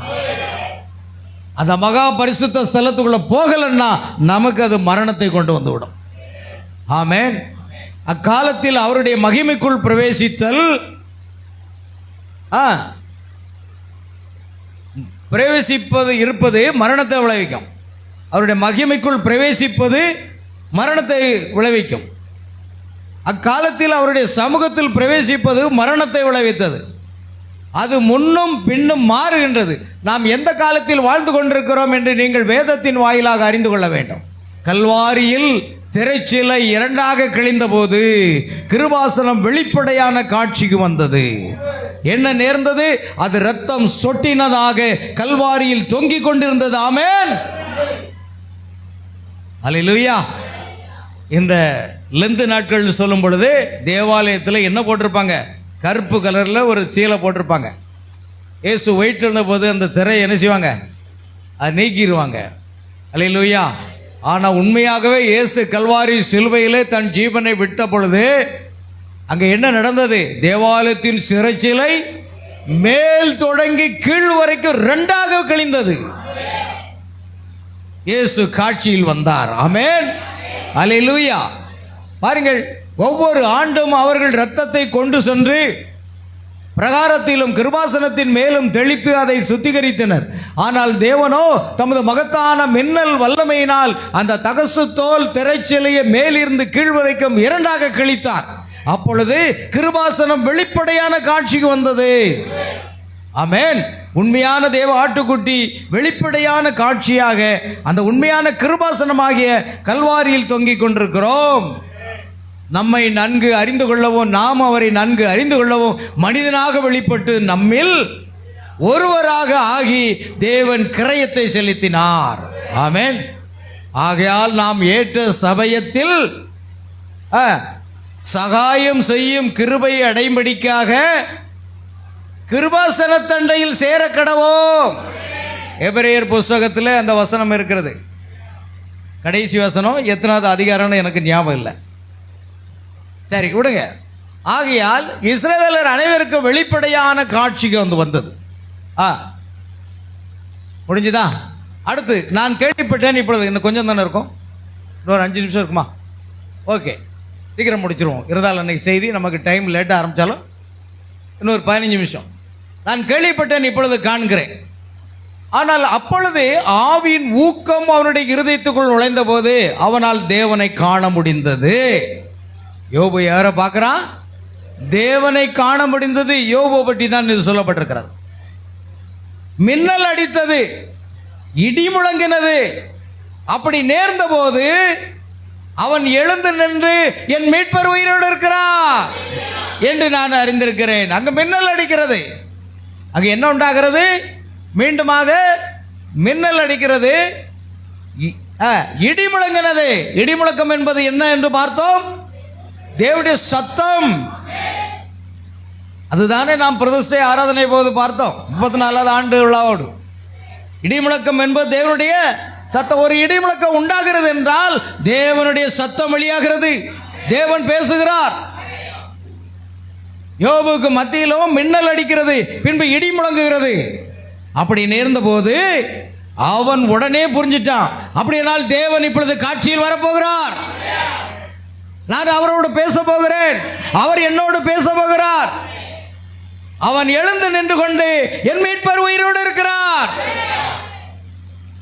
ஆமென் என்று நான் அறிந்திருக்கிறேன். என் மீட்பர் கடைசி நாளில் பூமியின் மேல் நிற்பார் என்றான்.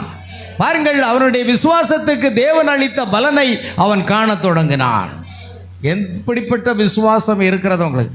இயேசுவை நான் காண வேண்டும், இயேசுவை நான் காண வேண்டும், இயேசுவை நான் பார்த்துத்தான் ஆக வேண்டும், அவரை முகமுகமாக தரிசித்துத்தான் ஆக வேண்டும். இந்த உலக வாழ்க்கை எனக்கு தஞ்சம் அல்ல. உலக வாழ்க்கை ஒரு வாழ்க்கை அல்ல. இயேசுவை நான் காண வேண்டும். எத்தனை பேர் வாஞ்சிக்கிறீங்க?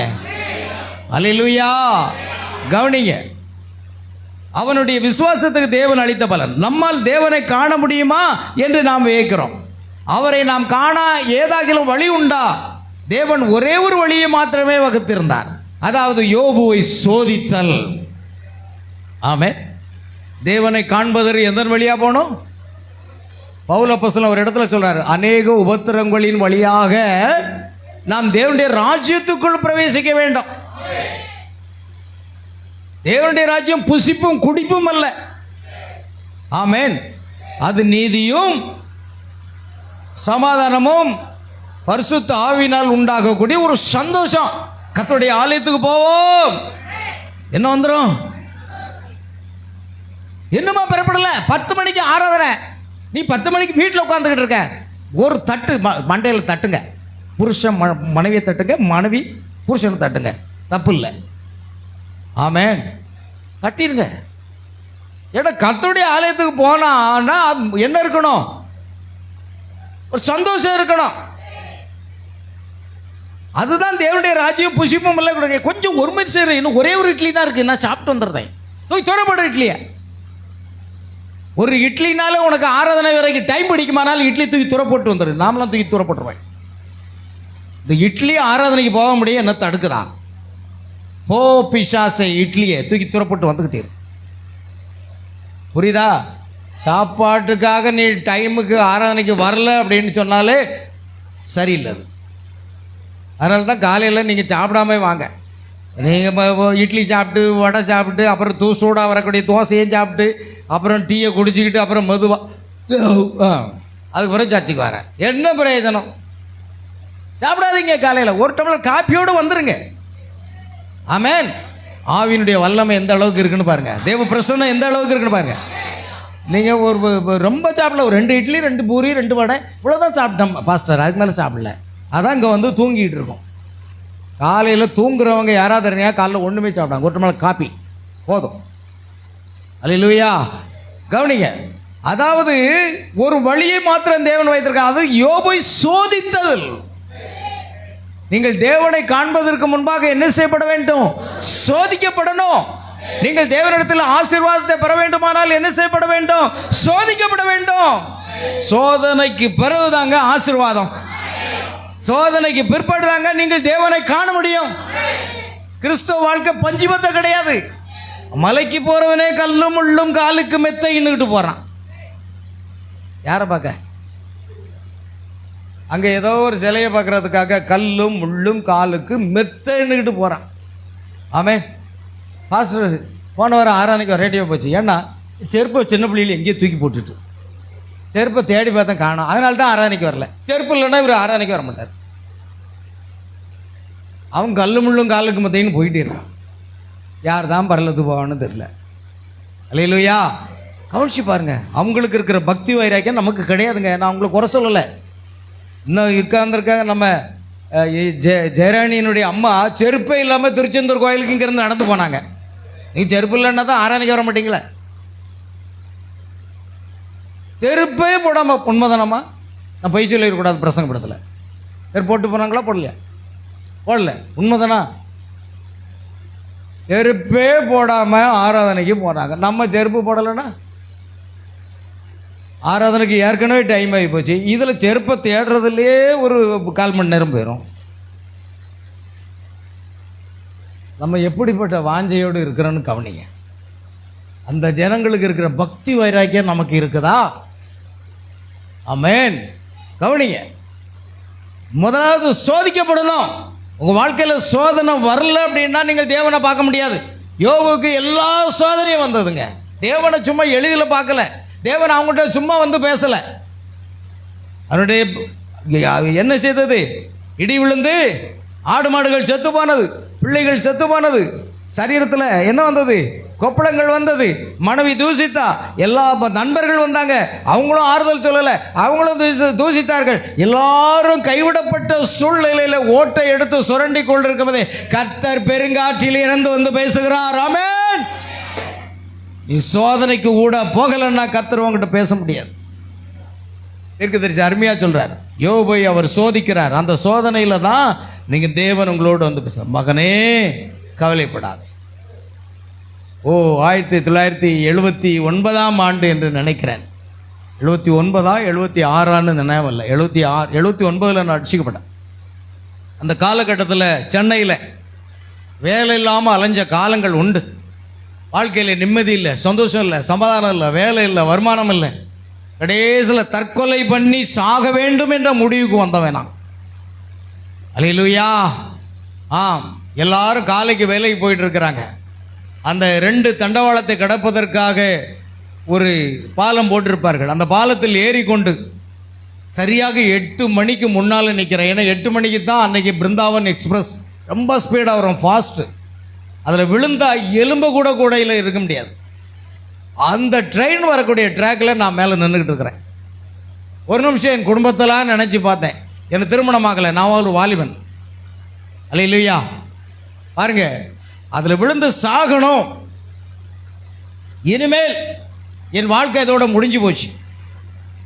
வாழ்க்கை வெறுத்தேன், உலகத்தில் வாழ விரும்பலை சொல்லிட்டு சாகிறதுக்காக நின்று கொண்டிருந்தேன். டைம் போய்கிட்டே இருக்குது. எல்லாரும் வேலைக்கு போகிறாங்க, வராங்க, போகிறாங்க. எல்லாரும் கீழே மேலோடி போக மாட்டாங்களா? எல்லாம் பாலத்தில் ஏறுறதுக்கு சோம்பேறிப்பட்டு எல்லாம் கீழே ஓடி தான் ஓடுவாங்க. ஆனால் நான் அங்கே நின்று கொண்டிருந்தேன். நேரம் நெருங்கி கொண்டிருக்கிறது. ஆண்டவரே, நான் விழுந்து சாக போகிறேன். என் தாய் தகப்பன் உடந்த பிறந்த யாருமே நான் பார்க்க போகிறதில்லை.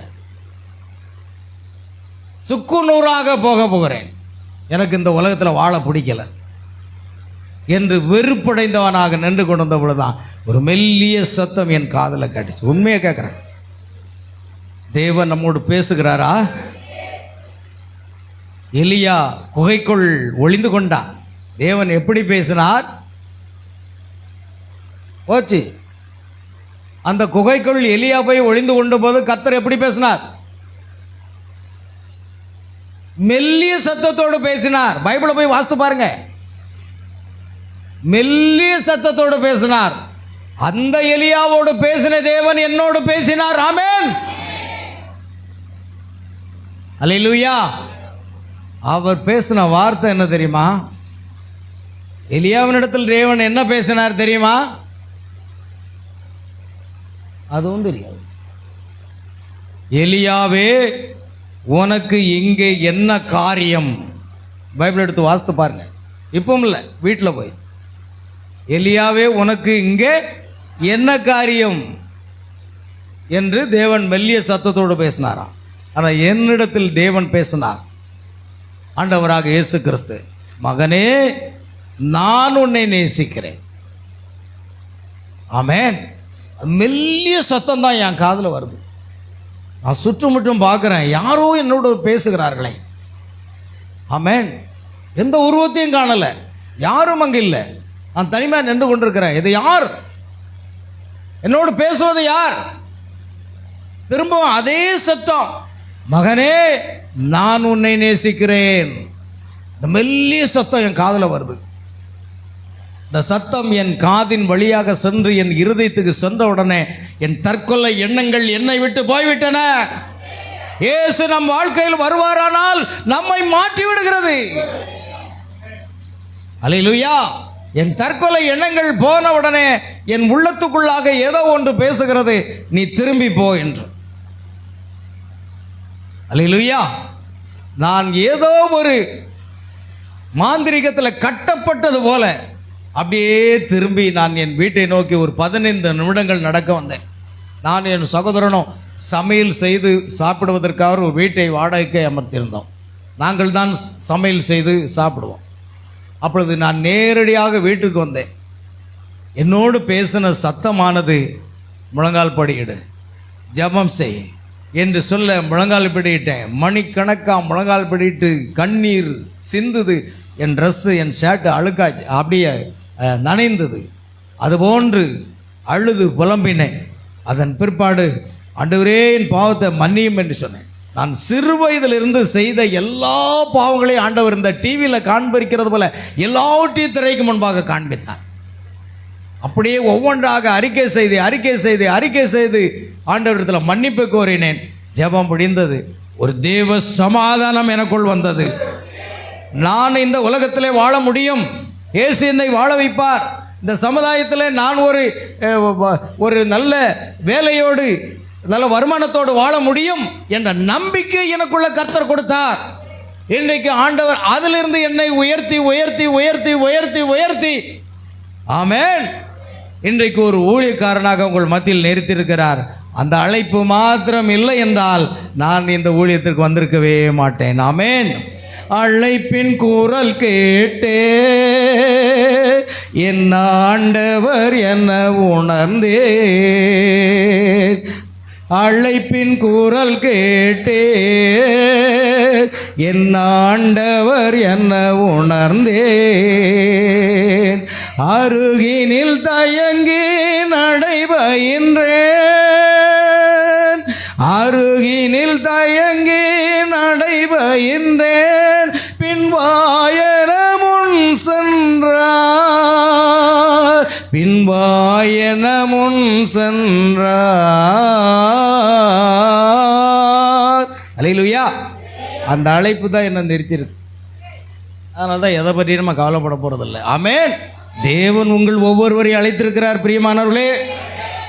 ஆமென். நான் முடிக்க போகிறோம்.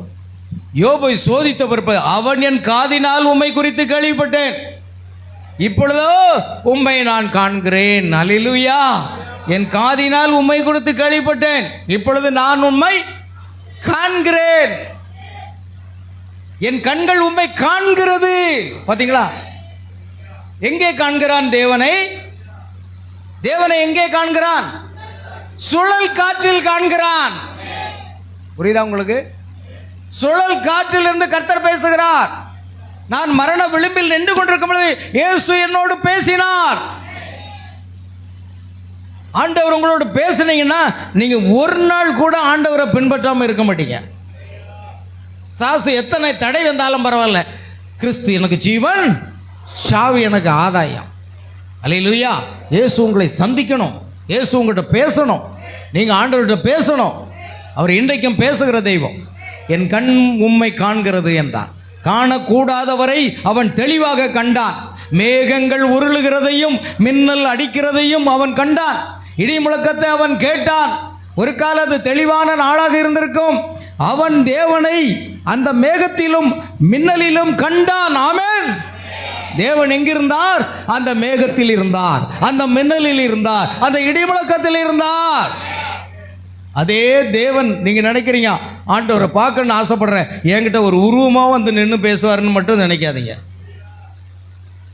நம்ம சகோதரி ஒருத்தர் சொன்னாங்க, நம்ம சபையில் உள்ள ஒரு சகோதரி, நான் காலையிலே எழுந்து ஜெபமணி பார்க்க ஒரு நாள் ஆண்டவர் வரமாட்டுக்காரு, நான் அவரை எப்படியாவது பார்த்துடலான்னு ரொம்ப வாஞ்சியாக இருக்கேன், அவர் வரவே மாட்டுக்காருன்னு அன்னைக்கு ஆராதனை முடிஞ்ச பிறகு சொல்லிட்டு இருந்தாங்க. அவரை பார்க்கவே முடியலன்னு சொன்னாங்க. ஏங்க அவர் உருவமாக வருவான்னு ஏன் நினைக்கிறீங்க?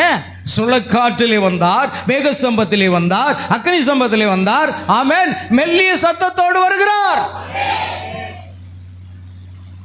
அல்லேலூயா. ஆமென்.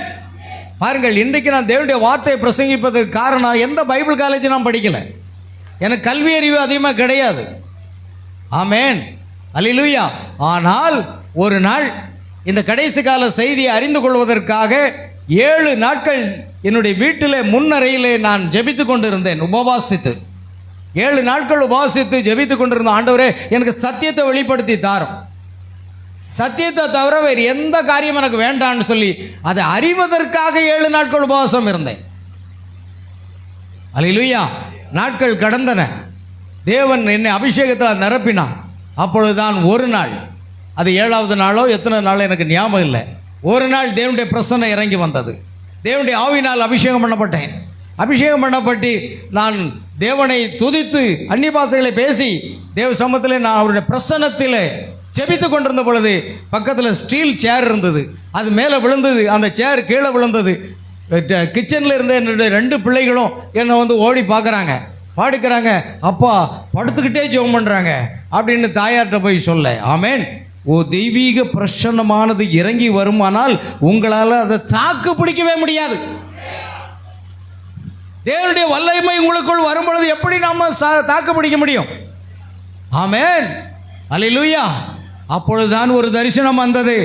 எனக்கு தரிசனம் சகோதரன் பிரணாமு கொடுத்தது போல ஆஃப்மான் போன்ற தரிசனமாக இருக்கவில்லை. எனக்கு கர்த்தர் கொடுத்த தரிசனம் முள்முடி சூடப்பட்ட ஒரு தலை, இவ்வளவுதான், மார்புக்கு கீழே. இதற்கு மேலே ஒரு பெரிய தலை, பிரவுன் கலரில் பெரிய பெரிய நீண்ட முட்கள். அவருடைய இரத்தம் வழிந்து கொண்டிருக்கிறது, 2 பக்கமும் முகத்திலும் இரத்தம் வழிந்து கொண்டிருக்கிறத அந்த தரிசனத்தில் அப்படியே ஆண்டவர் எனக்கு காண்பித்தார். அந்த கல்வாரியின் தரிசனத்தை நான் பார்த்தேன். முகமுகமாக இயேசுவை நான் பார்த்தேன். ஆண்டவரே, நான் உமக்காக வாழ வேண்டுமா என்று நான் தீர்மானித்தேன். அப்பொழுதுதான் கர்த்தர் என்னோடு பேசவும் செய்தார். என்ன பேசினார் தெரியுமா? பவுல் பிரசங்கித்த சுவிசேஷத்தை பிரசங்கிப்பாயானால் உன் வார்த்தையில் வல்லமை இருக்கும் என்று பேசினார். ஆண்டவர் என்கிட்ட பேசலைன்னா நான் ஊழியத்துக்கு வந்திருக்கவே மாட்டேன். பிழைப்புக்காகவே நம்ம ஊழியம் செய்கிறோம் இல்லை. நான் இதை விட ஒரு நாளைக்கு எத்தனை ஆயிரக்கணக்கான வருமானம் எனக்கு இருந்தது. 1987 ஆண்டுலேயே ஆண்டவர் சொந்தமாக கார் தந்திருந்தார். அன்றைக்கே எல்லாரும் சேட்டுன்னு கூப்பிடுவாங்க. பெரிய எலக்ட்ரானிக்ஸ் கடை இருந்தது. அதெல்லாம் விட்டு எப்படி வர முடிந்தது? ஆண்டவர் சொன்னார் ஒரு நாள், பவுல் பிரசங்கித்த சுவிசேஷத்தை பிரசங்கிப்பாயானால் உன் வார்த்தையில் என்ன இருக்கும்? வல்லமை இருக்கும். 35 ஆண்டுகளுக்கு மேலாக அதே செய்தியை பிரசங்கித்துக் கொண்டிருக்கிறேன். இன்றைக்கு தேவனுடைய கரம் என்னோடு இருந்து கிரியை செய்கிறதை நீங்கள் காணலாம். அல்லேலூயா. பிரியமானவர்களே, அவர் நம்மோடு பேசுகிற தேவன். ஒரு உருவமா வந்து பேசுவார்னு நினைக்காதீங்க. நீங்க நினைக்கிறபடி அவர் வரமாட்டார். சுழல் காற்றிலே யோபோடு பேசினார். அவன் தேவனை அந்த மேகத்திலும் அந்த மின்னலிலும் கண்டான். அவனுடைய மாம்ச கண்களினால் அவன் தேவனை காண முடிந்தது. ஆமென். அது தரிசனம். பாருங்கள், இந்த மாம்ச கண்களினால் அவன் பார்க்கிறான். பாருங்கள், ஏனெனில் காணக்கூடாதவர் காணக்கூடியவராக ஆனார். மற்றவர்கள் கண்ட தரிசனம் உறுதிப்படுத்தப்பட்டு மாம்ச கண்களுக்கு தெளிவாக காணப்பட்டது. இப்பொழுது இங்கு நாம் காண்கிறோம். லூக்கா 17ஆம் அதிகாரம். என்ன எவ்வளோ பாருக்கு? 10 நிமிஷமா? 10 பேஜ் இருக்குன்னா நிறைய போயிடுமே. வெயிட் பண்ணலாமா? யாருக்கெல்லாம் பசி எடுக்குது? யாருக்கெல்லாம் பசி எடுக்கலை? யாருக்கெல்லாம் பசி எடுக்குதுனாலும் சத்தம் வரல. யாருக்கெல்லாம் பசி எடுக்குதுனாலும் சத்தம் வரல. அவங்க என்னன்றாங்க, பசி எடுத்தால் நீங்கள் சோறு தருவீங்களா? அந்த எண்ணம் உள்ளத்தில் ஓடுற மாதிரி தெரியுது. அல்லேலூயா. ஏன்னா நான் பிரசங்கிப்பேன் 4 மணி வரை பிரசங்கம் பண்ணாலும் பண்ணிக்கிட்டே இருப்பேன். ஆமாம். ஏன்னா பேசுகிற நீங்களல்ல. ஏன்னா நமக்கு ஆரம்பித்தது இன்னைக்கு கிட்டத்தட்ட 11:30 தான். ஒரு 10 நிமிஷம் முடிச்சிடலாமா? அடுத்த வாரம் வேறு புதிய ஒரு செய்திக்கு போகிறோம். கவனிங்க. இப்பொழுது இங்கு நாம் காண்கிறோம் லூக்கா 17ஆம் அதிகாரம் 30வது வசனத்தில், சோதோம் கோமோராவின் அழிக்கு முன்பாக அவர் செய்தது போலவே கடைசி நாட்களிலும் மனுஷகுமாரன் தம்மை வெளிப்படுத்துவார். ஆமென். அதே நிலை இப்பொழுதும் இருக்கும் என்று அவர் கூறியுள்ளார். நோவாவை குறித்து ஜனங்கள் எவ்வாறு புசித்தார்கள், குடித்தார்கள், பெண் கொண்டார்கள், பெண் கொடுத்தார்கள் என்று அவர் தொடர்ந்து லோத்தி நாட்களில் நடந்தது போலவே, லோத்தி நாட்களில் ஒரு மனித சரீரத்தில் ஆபிரகாம் வீட்டிற்கு வந்தது போலவே நடந்தது போலவே மனுஷகுமாரன் வெளிப்படும் நாளிலும் நடக்கும். ஆமென். இந்த கடைசி நாட்களில் ஆண்டவர் வாக்கு கொடுத்திருக்கிறார். எப்படி லோத்தினுடைய நாட்களுக்கு முன்பாக ஒரு மனித சரீரத்தில் வந்தாரோ அதுபோல இப்பொழுது ஒரு மனித சரீரத்தில் வருவார். மனுஷகுமாரன் ஆபிரகாமின் குழுவுக்கு ஒரு மனிதனாக, நல்ல கவனிக்கணும், மனுஷகுமாரன் ஆபிரகாமின் குழுவுக்கு ஒரு மனிதனாக மாமிச ரூபத்தில் தீர்க்கதரிசியாக துணிகளில் அழுக்கு படிந்த ஒரு சாதாரண மனிதனாக வெளிப்பட்டார். ஆமென். ஒரு சாதாரண மனிதன் ஆபிரகாம் வீட்டுக்கு வரார். ஆபிரகாம் அவரை எப்படி அழைத்தானா? ஆபிரகாம் அவரை எலோகிம் என்று அழைத்தான்.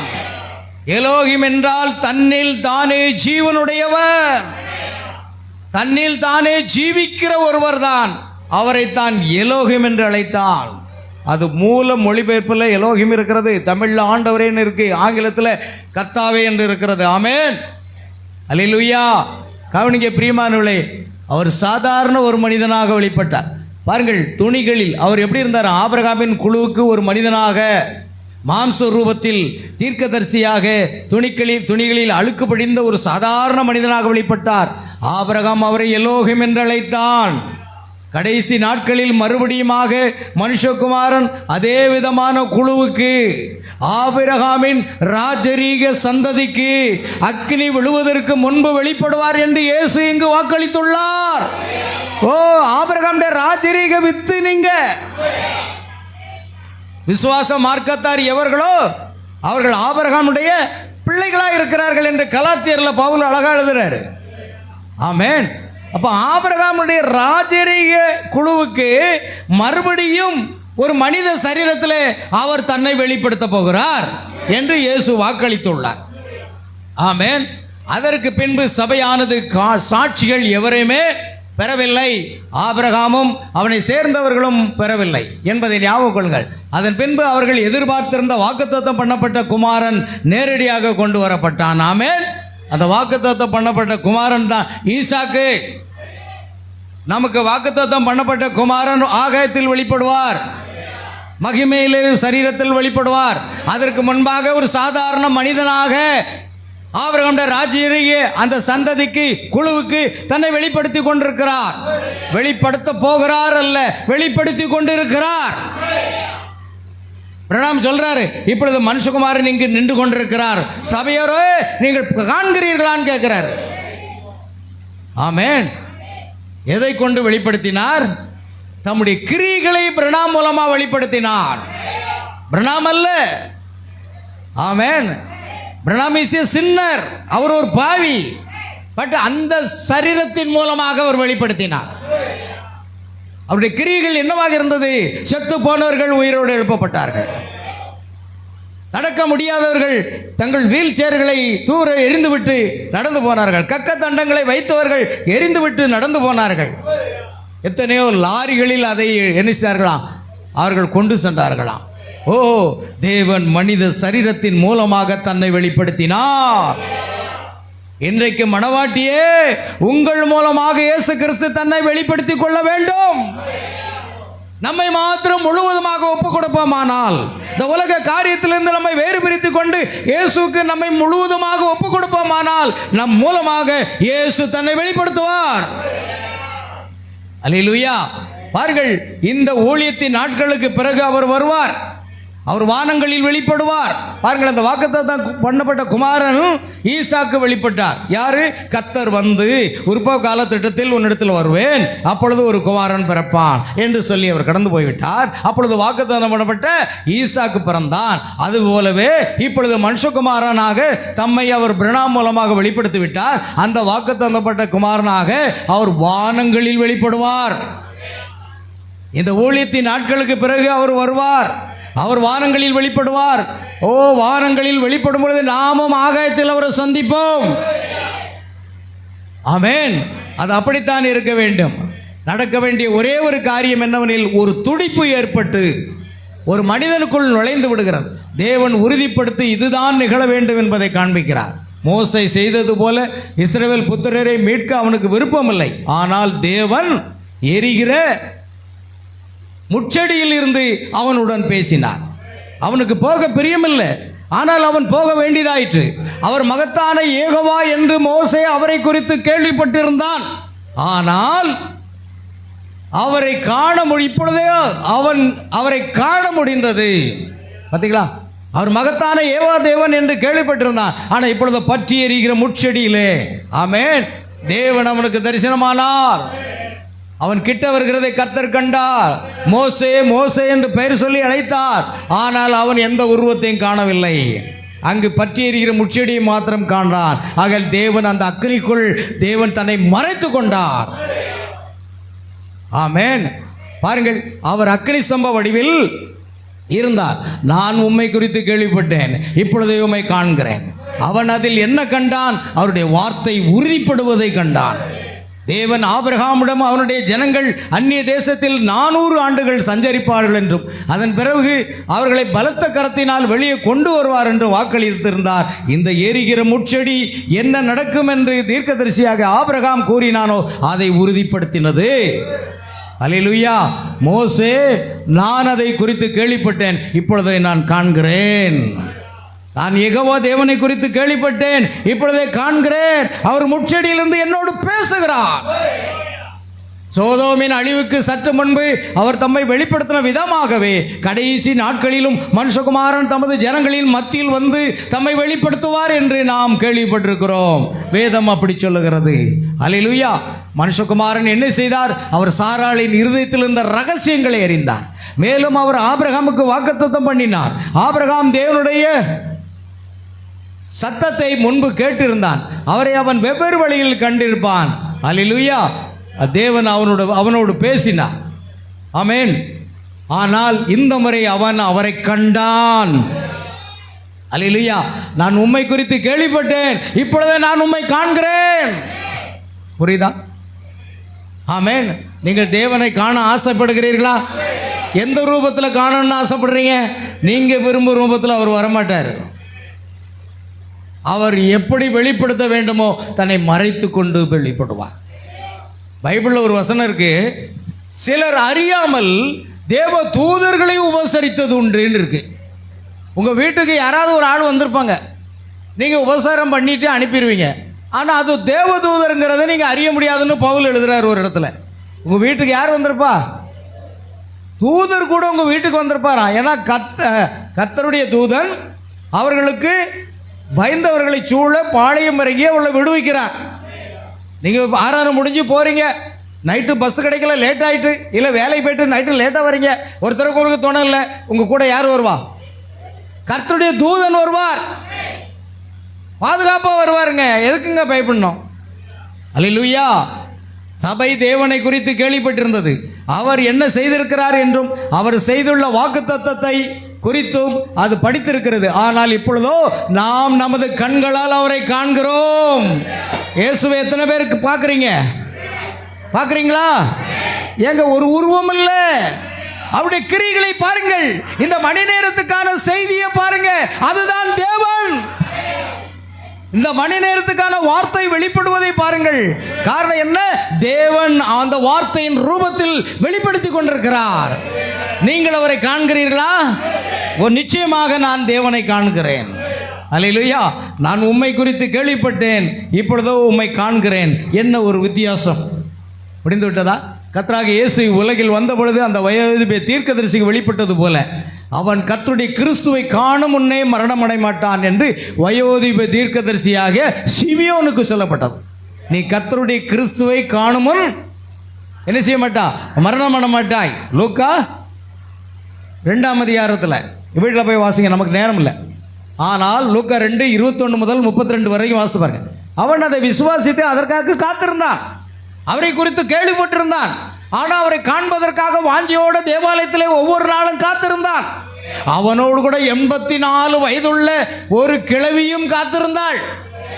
ஒரு விதவை, 84 வயசுள்ள விதவை, அந்த கிறிஸ்துவ நானும் பார்க்கணும் அப்படின்ட்டு உபவாசத்திலும் ஜெபத்திலையும் தரித்திருந்து எவ்வளவு வாஞ்ச! இப்படிப்பட்ட வாஞ்சை நமக்கு இருந்தால் மட்டும்தாங்க இயேசுவை பார்க்க முடியும். நீங்கள் ஆடிக்கு ஒரு நாளைக்கு, அமாவாசைக்கு ஒரு நாளைக்கு சர்ச்சைக்கு வந்துக்கிட்டு அப்புறம் ஏன் வரல, எதுக்கு வரல, ஒரு நாள் வயிற்று வலி, இன்னொரு நாள் ஏன் வரல, குறுக்கு வலி, இன்னொரு நாள் கால் வலி, இப்படியே காலத்தை கடத்திட்டு போனால் எப்படி இயேசுவை பார்க்க போகிறீங்க? அந்த 84 வயதான விதவை கூட தேவாலயத்தில் உபவாசித்து இரவுகளும் உபவாசித்து ஜெபித்து கொண்டிருக்கிறார். யாரை பார்க்கறதுக்கு? இயேசுவை பார்ப்பதற்காக. நீ கர்த்தருடைய கிறிஸ்துவை பார்ப்பதற்கு முன்பாக நீ மரணம் பண்ண மாட்டாய். அவன் அதை விசுவாசித்து அதற்காக காத்திருந்தான். கிழவனுக்கு பைத்தியம் பிடித்து விட்டது என்று ஜனங்கள் எண்ணினார். இன்னைக்கு பாருங்க, நம்மெல்லாம் ஒரு இம்மை பொழுதுல மறுவாய் அப்படியே அகத்தில் எடுத்துக்கொள்ளப்படுவோன்னா நம்மளை பார்த்து எல்லாரும் என்ன சொல்லுவாங்க? அந்த உலகத்தை பைத்தியக்காரன்னு சொல்லுவாங்களா சொல்ல மாட்டாங்களா? அப்படித்தான் சொல்லுவாங்க. அதுதான் அங்கே நடந்தது. ஆயினும் அவன் விசுவாசித்தான். அது நின்று அவனை ஒன்றுமே அசைக்க முடியவில்லை. தேவன் அதை அவனுக்கு வெளிப்படுத்தினார் என்பதை அவன் அறிந்திருந்தான். அது பரிசுத்த ஆவியினால் அவனுக்கு அறிவிக்கப்பட்டது என்று வேதம் சொல்லுகிறது. லூக்கா 2:26. சிமியோன் அந்த நிமிடத்தில் ஆலயத்துக்குள் பிரவேசித்து குழந்தையின் அருகே நடந்து சென்று தேவனை துதித்து, ஆண்டவரே, உமது அடியேனை இப்பொழுது சமாதானத்தோടെ போக விடுகிறீர் என்றான். ஆமென். அவன் குழந்தையை தன் கைகளில் ஏந்தின போது உம்முடைய இரட்சணியத்தை என் கண் கண்டதே. ஆமென். உம்மை காண வேண்டும் என்ற வாஞ்சை எனக்குள் இருந்தது. இப்பொழுதோ உம்முடைய இரட்சணியத்தை என் கண்கள் காண்கிறது என்று கைகளில் அந்த குழந்தையை ஏந்தி சோத்தரித்து ஆசீர்வதிக்கிறதை நாம் பார்க்கிறோம். ஆமென். அல்லேலூயா. அதை காண போகிறான் என்பதை அறிந்திருந்தான். அவன் ஒரு நாளில் எத்தனை குழந்தைகளை கண்ட போதிலும் அவன் மரிக்கும் முன்பு கிறிஸ்துவை காண்பான் என்று தேவன் அவனுக்கு வெளிப்படுத்தியிருந்தார் என்பதை அவன் அறிந்திருந்தான். ஆம், சிமியோன் அதை விசுவாசித்தான். அல்லேலூயா. பிரியமானவர்களே, நீங்க எத்தனை பேர் இயேசுவை பார்க்கணும்னு ஆசைப்படுறீங்க? எவ்வளவு எழுந்து நிற்போமா? ஆமென். அல்லேலூயா. ஒவ்வொருவரும் இயேசுவை காண வேண்டும் என்றார்கள். ஆனால் நாம் விரும்பும் அந்த ரூபத்தில் அல்ல, அவர் வெளிப்படுத்தக்கூடிய ஒரு ரூபம். அவர் அப்படித்தான் வெளிப்படுத்தினார். அல்லேலூயா. கர்த்தருக்கு மகிமை உண்டாகட்டும். ஆமென். Praise the lord. ஆமென். அல்லேலூயா. நாங்கள் இயேசுவை காண விரும்புகிறோம். ஆமென். நாங்கள் இயேசுவை காண விரும்புகிறோம். எத்தனை பேர் இயேசுவை காண விரும்புறீங்க? நீங்கள் அவரை பார்க்க வேண்டும் என்ற ஒரு வாஞ்சை உங்கள் உள்ளத்தில் இருக்கிறதா? என் இயேசுவை நான் பார்க்காமல் எனக்கு ஒரு வாழ்க்கையா? ஆமென். எனக்காக ஜீவனை கொடுத்த அந்த ஆண்டவரை நான் பார்க்காம இருந்தால் என்ன ஆகிறது? நான் அவரை பார்ப்பேன். ஆமென். ஒரு நாள் மத்திய ஆகாயத்தில் இயேசு தன்னை வெளிப்படுத்துவார். அப்பொழுது முகமுகமாக நான் அவரை தரிசிப்பேன். இப்பொழுது நாம் தேவனுடைய பிள்ளைகளாக இருக்கிறோம். இனி எவ்விதமாக இருப்போம் என்று இன்னும் வெளிப்படலை. ஆகிலும் அவர் வெளிப்படும் போது அவர் இருக்கிற வண்ணமாகவே நாம் அவரை தரிசிக்க போகிறோம். இந்த பாவ சரீரம் அல்ல, இந்த நோய் பிடித்த சரீரம் அல்ல, இந்த பலகீனம் உள்ள சரீரம் அல்ல, ஒரு மகிமையின் சரீரத்தில் இயேசுவை நாம் பார்க்க போகிறோம். ஆமென். ஆனால் இப்பொழுது அவர் நம் மத்தியில் இடைப்பட்டு கொண்டிருக்கிறார். இப்பொழுதே நம்முடைய கண்கள் அவரை காண்கிறது, ஆனால் தன்னை மறைத்துக் கொள்ளுகிறார். தம்முடைய கிரியைகளின் மூலமாக தம்மை வெளிப்படுத்திக் கொண்டிருக்கிறார். புரிகிறதா தேவ பிள்ளைகளே? அல்லேலூயா. கடைசியாக ஒரு பாடலை பாடி நாம் முடிப்போமாக. கர்த்தருக்கே மகிமை உண்டாகட்டும். Praise the lord Jesus. ஆமென். அல்லேலூயா. வாஞ்சியோடு இருப்போம். கர்த்தர் நிச்சயம் பாருங்க, கடைசி கால செய்தி சபையில் உள்ள ஒரு பாஸ்டர் பாடின பாடல், அவர் ஏற்றி பாடின ஒரு பாடலை நான் பாட விரும்புகிறேன். உள்ளத்தின் ஆழத்தில் நாம் சேர்ந்து கரங்களை தட்டி பாடுவோம்.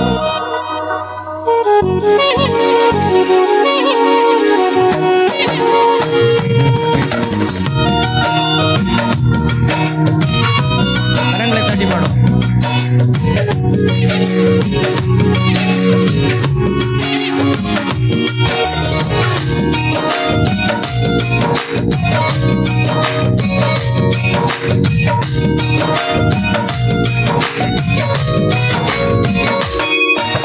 இயேசுவே என்னின் மழையே, என் நிலையே மாறுவே. இயேசுவே நின் மழையே, என் நிலையே மாறுவே. வறண்ட நிலம் என்னில் விழுந்த மழை நீரே. வறண்ட நிலம் என்னில் விழுந்த மழை நீரே. ஆராதனை உமக்கே, ஆராதனை உமக்கே, ஆராதனை உமக்கே, ஆராதனை உமக்கே. இயேசுவே நின் மழையே, என் நிலையே மாறுவே. இயேசுவே நின் மழையே, என் நிலையே மாறுவே. வறண்ட நிலம் என்னில் விழுந்த மழை நீரே. வறண்ட நிலம் என்னில் விழுந்த மழை நீரே.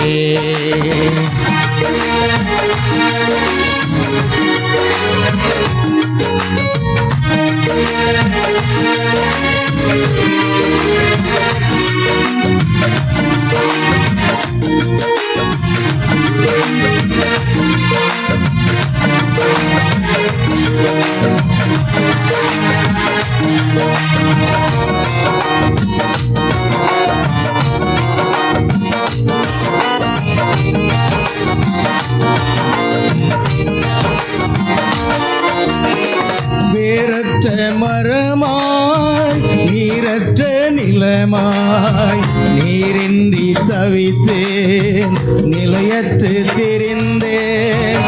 வேரற்ற மரமாய், நீரற்ற நிலமாய், நீரின்றி தவித்தேன், நிலையற்று திரிந்தேன்.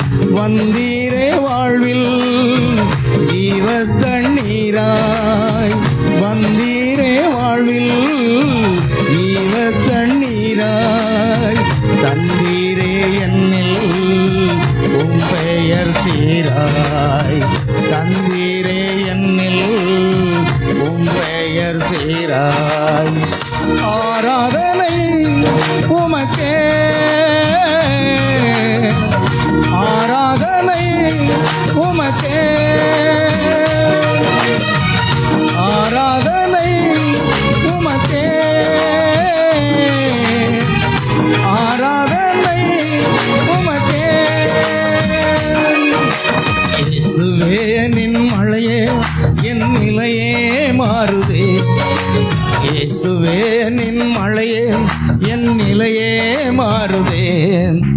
வறண்ட நிலம் என்னில் விழுந்த மழை நீரே, வறண்ட நிலம் என்னில் விழுந்த மழை நீரே.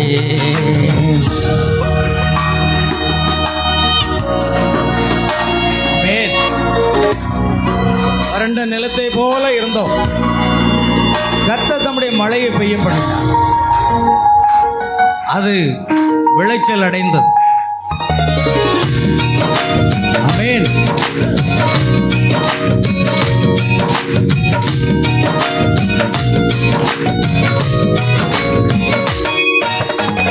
கனியற்ற மரமாய் நினைவற்ற மனமாய் நிலையின்றி தவித்தேன், நினைவற்று கிடந்தேன்.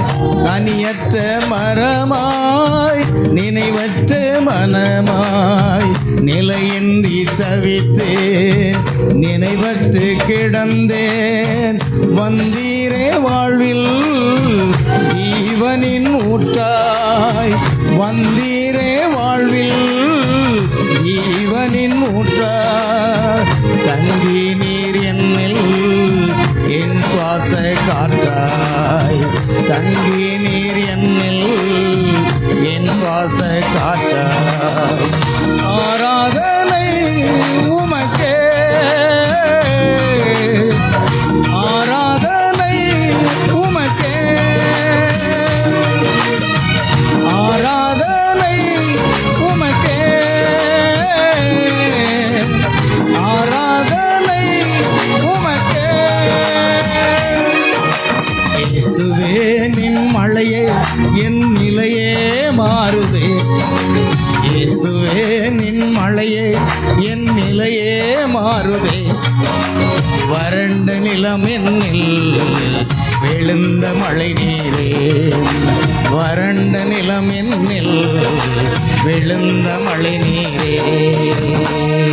கரங்களை தட்டி கர்த்தரை மகிமைப்படுத்துமா எல்லாரும் ஓசையுள்ள கைத்தாளங்களோடு கூட. ஆமென். வறண்ட நிலத்தை போல இருந்தோம், கர்த்தர் மழையை பெய்ய பண்ணினார், ஆசீர்வாத மழையை பெய்ய பண்ணினார், பரிசுத்த ஆவியாக மழையை பெய்ய பண்ணினார். வறண்ட நிலத்தை போல இருந்த நம் மீது பரிசுத்த ஆவியினுடைய வல்லமை, பரிசுத்த ஆவியினுடைய அபிஷேகம், பரிசுத்த ஆவியினுடைய மழையை தேவன் நம்மேல் பொழிய பண்ணினார். ஆமென். வேறற்ற மரமாய் இருந்த நம்மை கனிதரும் அந்த மரமாக அவர் மாற்றி இருக்கிறார். ஆமேன். கர்த்தாவே நன்றியோடு உம்மை துதிக்கிறோம், சோத்திரிக்கிறோம். கர்த்தாவே நாங்கள் இயேசுவை காண விரும்புகிறோம் என்று சொல்லி அந்த கிரேக்கர்கள் விரும்பினாலும் இயேசுவை சாதாரண மனிதனாக பார்த்தார்கள். உண்மையான இயேசுவை அவர்கள் காண முடியவில்லை. ஆனால் நாங்களோ இந்த நாட்களிலே உம்மை குறித்து நாங்கள் கேள்விப்பட்டோம். இப்பொழுது எங்கள் கண்கள் உம்மை காண்கிறது. நீர் எங்களோடு இடைபடுகிறீர், நீர் எங்களோடு பேசுகிறீர், நீர் உம்முடைய வார்த்தையின் மூலமாக வெளிப்படுத்தி கொண்டிருக்கிறீர். எங்கள் கண்கள் உம்மை காண்கிறது ஆண்டவரே. ஒரு நாள் வரும் ஆண்டவரே, அப்பொழுது ஆகாயத்தில் ஆண்டவரே உம்மை முகமுகமாக சந்திக்க போகிறோம். என் ஆண்டவராக இயேசுவை மகிமையின் சாயலாக வெண்மையும் சிவப்பும் மாணவராகிய இயேசுவை சந்திக்க போகிறோம் ஆண்டவரே. உம்மை நன்றியோடு துதிக்கிறோம் ஐயா.